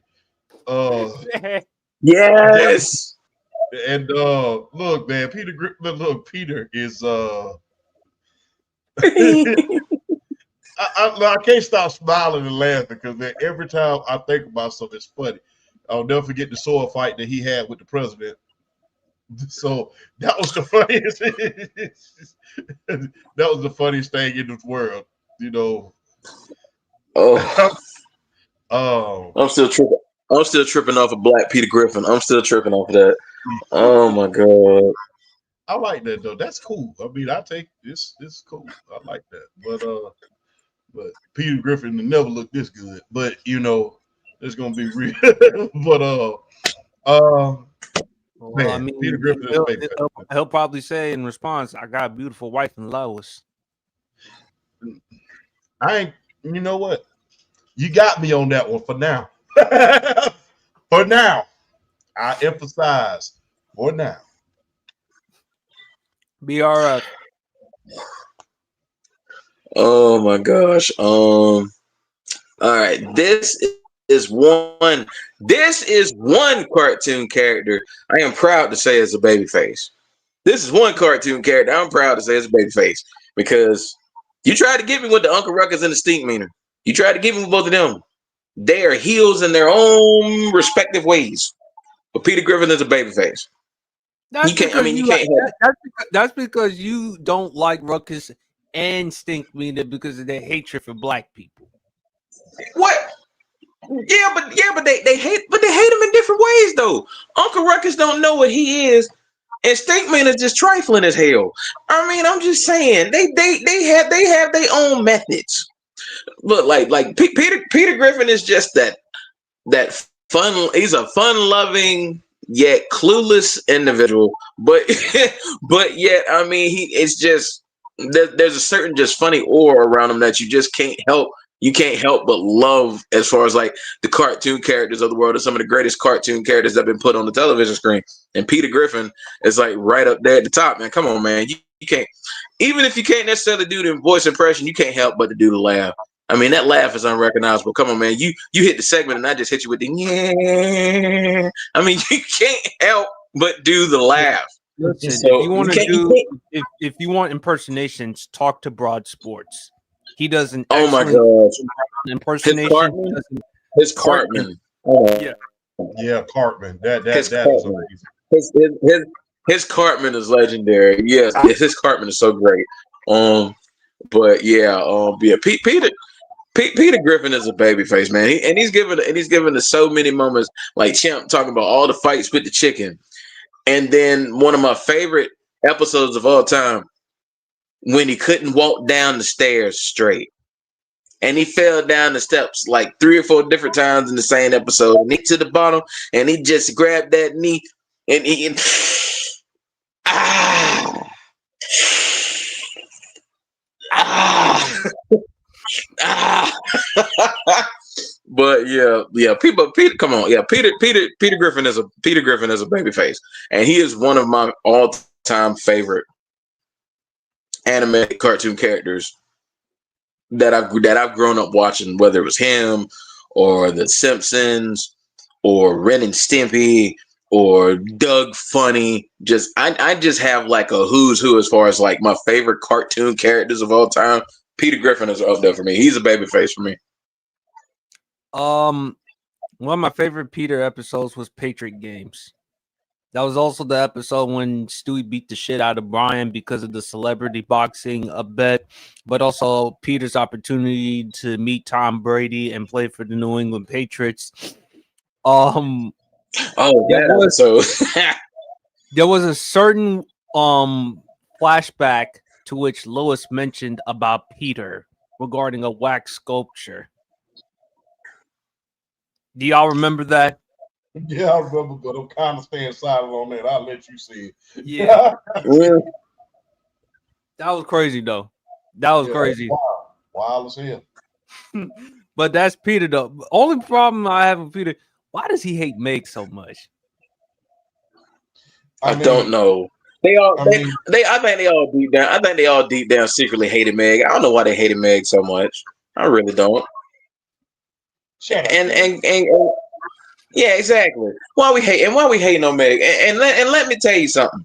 Meg is voiced by Mila Kunis, who to this day is still one of the finest goddamn women on earth. So that alone should get people off of Meg just a little bit. All right, fellas. Favorite Ultimate Warrior moment. PRF, you go first. Oh gosh. Well, for me, the Ultimate Warrior is probably the most overrated superstar in the history of the WWE. But if I had one moment that I would say is like my favorite, and it's kind of bittersweet, it's the moment where he came at the WWE, and he was they put him in the Hall of Fame after WrestleMania 30. Yep. And he had his moment on Monday Night Raw where he talked to the crowd and almost like a full circle moment, and then he died like days later after that. And it was an unfortunate thing, but that moment on Monday Night Raw for me did it because I feel like every guy that had his status that was unceremoniously left WWE deserves an opportunity for like a second chance, and like if you didn't leave on like horrible, like if you didn't do anything horrible to get put out the door, if you just left, you didn't agree with what Vince McMahon was doing. He got an opportunity. He got a full circle moment to come back, talk to the WWE universe, and just thank them for unwavering support. And it was just unfortunate he didn't get to live much longer to kind of see the WWE universe really reciprocate that love back to him. But yeah, I would go my all-time favorite Warrior moment, even though it was bittersweet, would definitely be that Monday Night Raw after the Hall of Fame where he got to come back and got to really speak his mind and let the fans know how he felt, and how grateful he was that they still knew him, and that they knew him and they still recognized him and they loved him. I would say either that or probably, WrestleMania where he beat Hulk Hogan for the World Wrestling Federation Championship. I mean, he came in as the Intercontinental Champion. Hulk Hogan came in as the World Wrestling Federation Champion. And the fact that Hulk Hogan was willing enough to put somebody over, shout out to Hulk Hogan. God rest his soul. God rest his soul as well. I mean, hey, just saying it for what it's worth. But yeah, like I said, I will stand on business that I think Ultimate Warrior is the most overrated superstar of all time. But I feel like the fact that he was still a big name for the company, and he was still one of the faces that moved and pushed the merch around, in the golden era of the 80s. If it wasn't Hulk Hogan, like, who was that next guy in line that was really going to be that fan favorite and was really going to push that merch and really be that face? I mean, it was the Ultimate Warrior. So, definitely, yeah, but I'll definitely say my all-time favorite moment is that Monday Night Raw after the WrestleMania 30, where he just came back and got to speak his mind, and I was happy for him. I was definitely happy for him. I just hated he didn't get to see it through much longer. But yeah, rest in peace to rest in peace to the Ultimate Warrior, and that would definitely be my favorite Ultimate Warrior moment of all time. Was that Monday Night Raw where he got to come back and talk to the people. It's interesting that you brought that up, BRF, because again, the WWE, I didn't know they would ever bring him back, given the controversial comments he made about the LGBTQ community, because he burned a lot of bridges, not only with the LGBTQ community, but everyone within the WWE. I mean, he was not the most liked figure back then, and I'm being very generous when I say that. And of course, back in SummerSlam, remember, he wrote a letter to Hulk Hogan, wrote a letter to Vince McMahon. I apologize. Unless he was treated financially and creatively like Hulk Hogan, he wouldn't show up to work. And look, Vince McMahon, say whatever you want about Vince, he was willing to forgive, move on, and welcome Warrior into the Hall of Fame. And say what you want about Vince McMahon, but I will give him credit though for making amends for that. So I will give him that. Big fella. A lot of moments for me, because I used to want to lift weights and be just like those guys when I was a kid. So I'm just being very, very honest. A lot of guys, look, let's just keep it 100. The NWA was like, look, the National Wrestling Alliance was like the NBA when it came to wrestling. They were the NBA of wrestling back in the 80s. To quote the great Jim Cornette, the WWE was like the Harlem Globetrotters. It was pure entertainment. If you wanted pure wrestling, you had to go to Ric Flair and the NWA side. If you wanted entertainment, you went to the WWE. And that's what they represented. There was not, if you wanted good matches back then, you had to stick to the Intercontinental. You had to stick to the Intercontinental Championships. Those provided the best championship matches. So let's just keep it all the way above. During the golden age of wrestling, before they transitioned over into the new generation, the Intercontinental Championship, those where you was going to find the knockdown, drag out matches. They were the cruiserweight. They were the cruiserweights before the cruiserweights were the cruiserweights. The Intercontinental division, I would say. But for the Warrior, beating the Honky Tonk Man, the longest reigning Intercontinental Champion in the WWE history at the time, beating Ravishing Rick Rude when he beating Ravishing Rick Rude, man. Look, we talk about Ric Flair as a heel. Ravishing Rick Rude as a heel was the coolest heel that you will ever want to see. I never forget when Rick Rude came out. One of the smoothest moves I ever seen. Remember when Rick Rude came out to Sade, the smooth operator? He walked to the ring. Yeah. I'll never forget, man. And look, right before he would come to the ring, right as he come to the ring, what I'd like to have now is for all you high-rolling Atlantic City sweat hogs, keep the noise down as I take my robe off and get the ladies a good look at the sexiest man alive. Hit the music. And that was Rick Rude. So when you talk about Ric Flair as heel work, Rick Rude was just as, and he was bigger and smoother too. He was smoother in the ring. So, yeah, man, when he beat Rick Rude and Honky Tonk Man, that was good. All of the vignettes with Jake the Snake, I hate that couldn't go into fruition, and that he held Vince up before that. God rest Ultimate Warrior soul. But those vignettes with the Jake the Snake Roberts and Papa Shango, those were legendary. those were legendary vignettes. Those were legendary. Him being part of the Blade Runners with Sting. You Yeah. know, they were essentially the poor man's version of the Road Warriors. Two Right. very big guys. Say all you want to about the Ultimate Warrior, man, but him and Sting became legendary. Usually in a tag team, let's just keep it 100. At any stage in a tag team, you have that one guy that you know is going to be a star, and this other guy, he's just the other guy. He's the Marty Jannetty of it. He's the Marty Jannetty. And with that tag team, you just knew that you had two hellified Hall of Fame stars in him and Sting.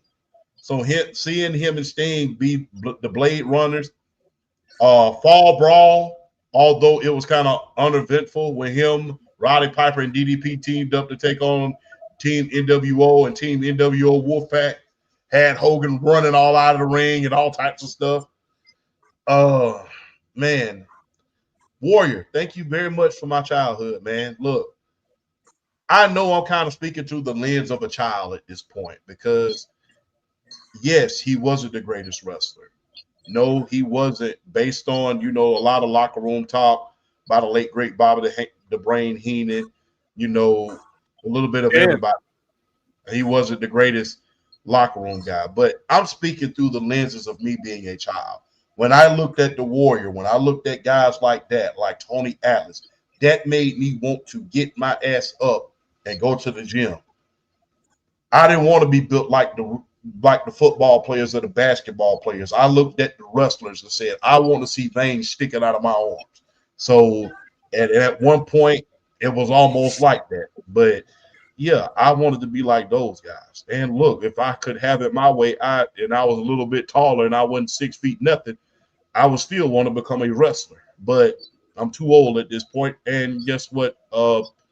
Post-traumatic syndrome has me going. So I will say that. But Warrior, thank you for my childhood, man. And yeah, people are gonna say disparaging things, but to Flash's point, until you brought that up, I didn't even remember it at a certain point. That just goes to show you how wrestling fans do have selective memory. And shout out to Flash, one of the most brilliant people that I've worked with, especially the work he puts in on our pod, BRF. He brought that up a couple of weeks ago when Hulk Hogan passed. When you think about a lot of things that a lot of other guys have said or done, it's pretty much forgotten. But, because Hulk Hogan was such a big figure, we remember it. But like I said, I had forgotten all about the speeches that he gave. I'm being honest with you. I have to admit that I had forgotten all about him because you really don't see it in social media. And yeah, that was Warrior's thing. He wanted to be a motivational speaker. He wanted to talk, and that was one of the things he wanted to do, including one of the words that was really interesting about him, Champ, destrucity. Yeah.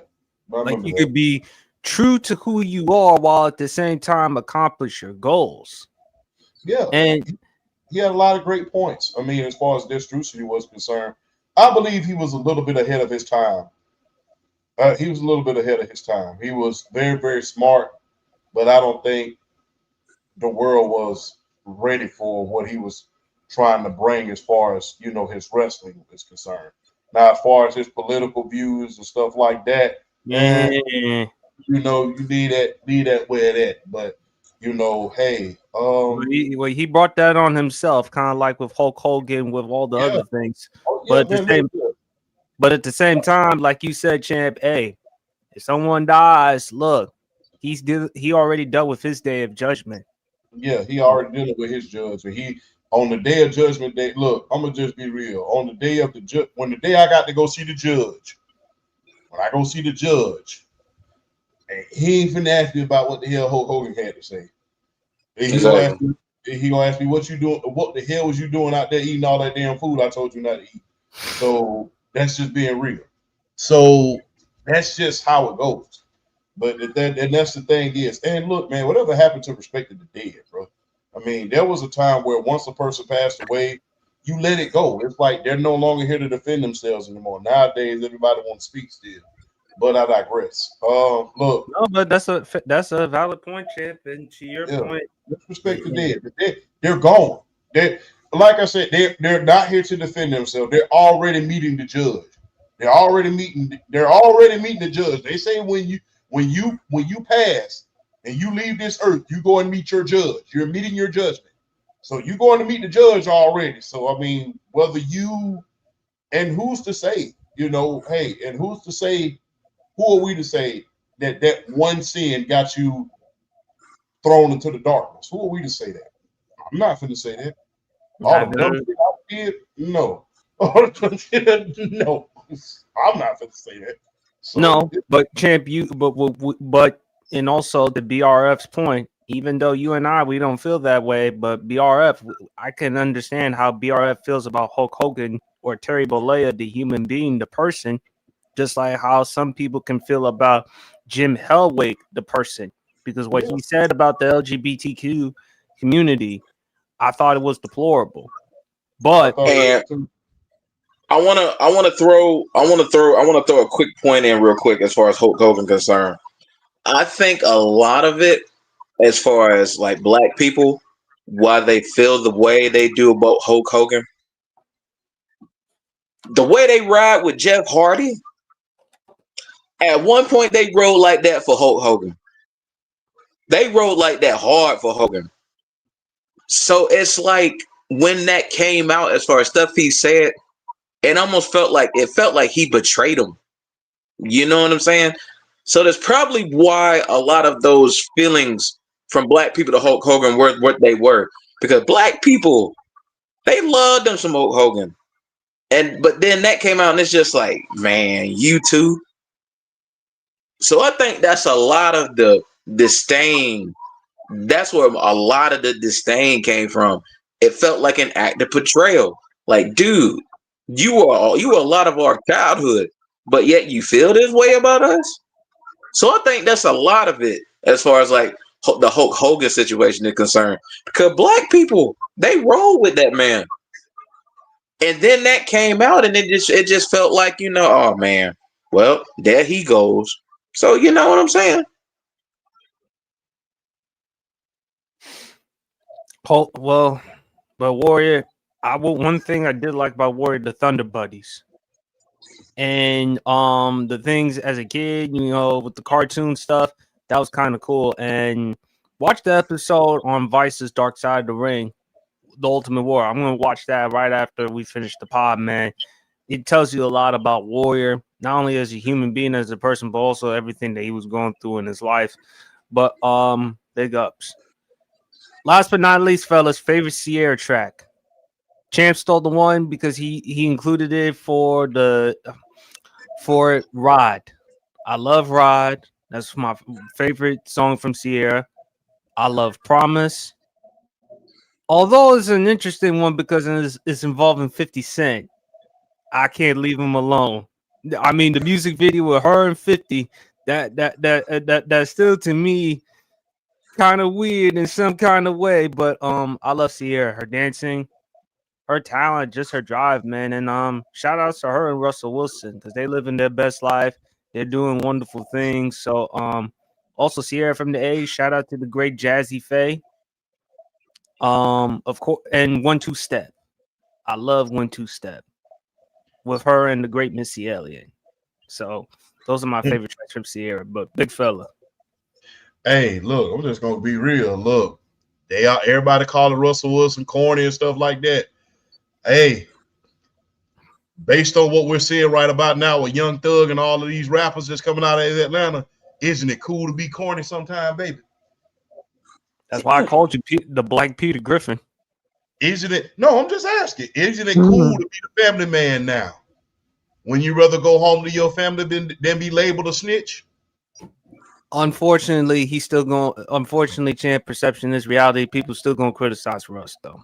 Again, but like I said, I'd rather be considered corny than a snitch any day of the week, twice on Sunday. So let that be a lesson to you, young man. It's cool to be the family man that take his butt to work and go home with his beautiful wife and kids.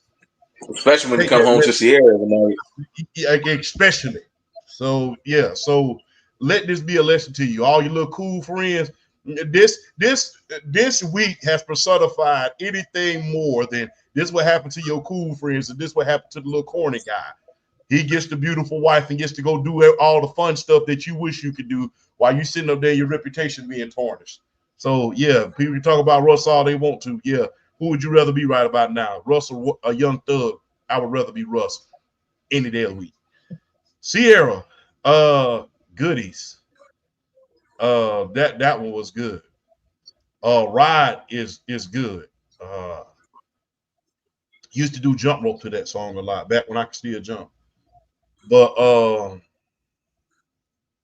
the one with her and Robin Thicke. Love, yeah, Sex, and Magic. yeah. There's nothing I wouldn't do. With her, Bow Wow, like you. Mm-hmm. You know, there was a lot, man. Um, Ciara, man, made my teenage years great. So, hey, that one was good. With Ludacris. Yes, remember, hey man, and she had one of, and don't forget about the features that she used to do. Remember, So What with her and Phil Mob, man? Yep. Yeah. Yeah. So I mean, Definitely. yeah. Remember on her with music make you lose control? Yeah, Yes. Missy Elliott. Yeah. So yeah, man, Ciara has had a lot of hits, man. And look, man, listen, people. Listen, and I'm gonna end it on this. People criticize, look, when you are young, Ciara's been around since she was like 18 years old. I don't know how old she was when she was in 18 when she started again. When you the only difference from her and some of the people that we grew up around is her dating life was in the public eye. When you date, you break up, you move on. And who is anybody to say that that young lady does not deserve happiness at a certain point, or anybody deserves happiness? So, man, get off of Russ, get off of Ciara. I mean, hey, it is what it is. She dated in her young career. Everybody dated in their young career. A little bit of everybody. Like I stated, like I think a couple of weeks before. Remember, Derek Jeter had his own baseball diamond full of celebrities that he dated. He had a starting lineup. Yes, he had a baseball diamond, and they lined them up on people that he dated, and how Jessica Alba. They had it lined up in a Sports Illustrated article on how much of a cool and suave cat that he was, in which I don't blame him. Hell, people wish they could be Derek Jeter. But the thing is, we knock the ladies for doing their thing. You know what I mean? So don't knock the ladies for doing their thing, because guess what, man? They doing the same stuff that we do. You date. If it doesn't work out, you move on. If things come out of you dating and it doesn't work out, you have to accept those things and you have to move forward. It's just dating. It's not like you're out here just wilding. You're just dating. You're dating. But big fella, there's always going to be a double standard. And again, that's something that unfortunately, like my therapist tells me all the time, how men cheat compared to how women cheat. If a man cheats, it's not that big of a deal. But if a woman cheats, it gets held into an entirely different level. You sure about that shit? Because look, I'm gonna just be real. That's what she tells me. Every time I go on TikTok, you talk about me and me cheating. It's like the damn devil. But hey, well, that's because you were with them snow bunnies. Don't do that, man. Hey, don't do that. I ventured outside the chocolate factory one time, and now you want to bring that up? That ain't right. It's not like you want to enjoy it. My daughter is mixed. We gonna leave that alone. don't knock me because I snuck outside the chocolate factory one time. I only snuck out once. BRF. I can't with you two, bro. I love y'all, boy, but I can't with y'all sometimes, boy. Your boy. Why do you think we're called the highlight of Friday nights? Of course, we entertaining. Hey, if there's one thing we do, believe you me, I know. But even sometimes it's like, damn. But good Lord, Ciara. My favorite all time Ciara track is her and Luda. But I mean, shoot, you got Ride, Like a Boy, Goodies, Promise, Body Party. I think Love, Sex, and Magic with JT. Oh, JT. I'm sorry. I thought I was wrong. No, yeah, I think Love, Sex, and Magic with I think with JT, but that's still it was still a damn good song though. I love the BET Awards performance in 08 with her and Chris Brown with the Take You Down. You know what? Yeah, that was an iconic performance. That was great. Lose Control. The features Lose Control. So What? Like You with Bow Wow. That I don't care what anybody say. That was good. So that was a great song. I'll still ride to that song. That's a good song. Get Up with a Chameleonaire. She's got a laundry list of really, really good records. So definitely an Atlanta artist that, you know, especially like me and Champ, like being from Georgia, we can appreciate and give flowers to while she's still living her best life, because, you know, she had a damn good run, and we got to give her flowers while she's enjoying herself and living her life, because like I said, she's definitely one of the more underrated Atlanta artists that have graced radios and TVs over the past 15, 20 years. So definitely shout out to Ciara. But yeah, that's definitely like basically my list of favorites. But my all-time track is probably because I still think that is one of the greatest beats in the history of hip hop and R&B. Just the tempo of that beat was just perfect. Yes, and like you didn't even need the lyrics. I mean, it's like shout out R.P. Aaliyah. Aaliyah was the one that really kind of revolutionized the hip hop R&B kind of meshing together like that. And then Ciara, I feel like really kind of bumped it up to that next level, putting that Atlanta flair to it. So, but yeah, definitely just a beautiful time in hip hop and R&B, like those late 2000s. Beautiful time for R&B and hip hop. Well, fellas, stay tuned for next week, because favorite Notorious B.I.G. track. I like that. I love that. But any final words before we wrap up the show? Always a privilege, a pleasure, and an honor in order to be on the highlight of Friday nights. PSP, thank you. I appreciate everything. It's the highlight of Friday nights for a reason. Make sure y'all watch that Ice Spice Lotto video, by the way. That was lovely. that was amazing. That was lovely. I saw the clips. I saw the clips I needed to see. My eyes are happy. Yeah. Champ's eyes are happy because he went from peanut butter to a grind. When he looked at Ice Spice and Lotto, he ordered himself a double or triple grande caramel frappuccino from Starbucks. Hey man, look. Like I keep saying, man, don't criticize me when I sneak out of the chocolate factory. I gotta sneak out sometime. Well, all I'm gonna say is this: if you want to compare desserts, Lotto, you got the big chocolate chip cookie with the ice cream on top. Ice Spice, you got the blondie. You can't go wrong either way. Go wrong either way. BRF, any final words for you, man? Echo the sentiments of Champ, man. Hey, it's always a privilege, a pleasure, and an honor to share the spotlight with you two awesome brothers, to do what we do every Friday night, entertain the people, educate as far as the sports world is concerned, but also entertain and do what we enjoy to do. but also another thing, I feel like what we do well is shed light as far as like real world events and things of that nature.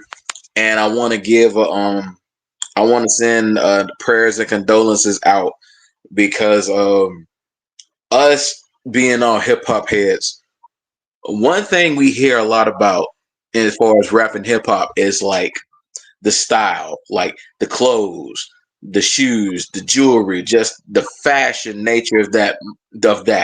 And the guy that has been shouted out time and time and time and time again in hip hop is one Giorgio Armani, one of the greatest designers, arguably the greatest designer of our generation. He passed away a day or so ago at the age of 91 years old. Definitely want to send prayers and condolences out to his family and his loved ones. Like I said, Giorgio Armani really set the standard. And his impact is probably going to be felt for years and years to come in the fashion world. Like all the like the suits, the dresses, like when you see the celebrities and the big time people, and they come out like whether it's Met Galas or whether it's red carpets or premieres or just stuff like that, you are going to see a high percentage draped in Giorgio Armani because he's one of those. I would say him and Giovanni Versace set the standard as far as design and fashion and what we still see to this day as far as high end luxury fashion. But like I said, he passed away at the age of 91. I want to send prayers and condolences out to his family and his loved ones. His impact will be felt in the fashion world for years and years to come. And I just wanted to kind of give a shout out and just kind of show love and show respect in my own way, being a hip hop head, but knowing what he's meant to the hip hop game, knowing what he's meant to the entertainment world, fashion world. I just wanted to send that out there. But definitely shout out to him. And a topic not thought about is a topic not talked about. Definitely love y'all brothers. It's always a pleasure to get on here and have fun and do what we do, but also shed light on the real world and, talk about what's important and understand that life ain't like, tomorrow's not promised. Take every day for what it's worth. Don't take it for granted. Appreciate your loved ones. Hug them, talk to them, tell them you love them every chance you get because you never know when that's going to end. So always remember that and keep that in the back of your mind and always be grateful for what God gives you on a daily basis. So definitely shout out to everybody out there. We love and support every one of y'all who support us, and we're going to keep this thing rolling. But like I said, shout out to you two fine gentlemen. It's always a pleasure to share the spotlight with you. Thank you as always. Shout out to some great people. Shout out to Mama PSP. Shout out to the great D. Love you, D. Thank you for everything that you've done. You're like a big sister to me. Shout out to the great Angie. Shout out to Kaylin. Shout out to Maddie. Shout out to my good friend Makai. I was hanging out at his place watching the Cowboys Eagles game while also watching the GOAT podcast, Undisputed GOAT podcast. Always, man. Always a pleasure doing the pod. Can't wait to do it next week again. Got a lot of great stuff to talk about. Please, people, enjoy the rest of your weekend. Please stay safe. If you're going to drink responsibly. Have a good time. Stay safe. And we is out. Peace.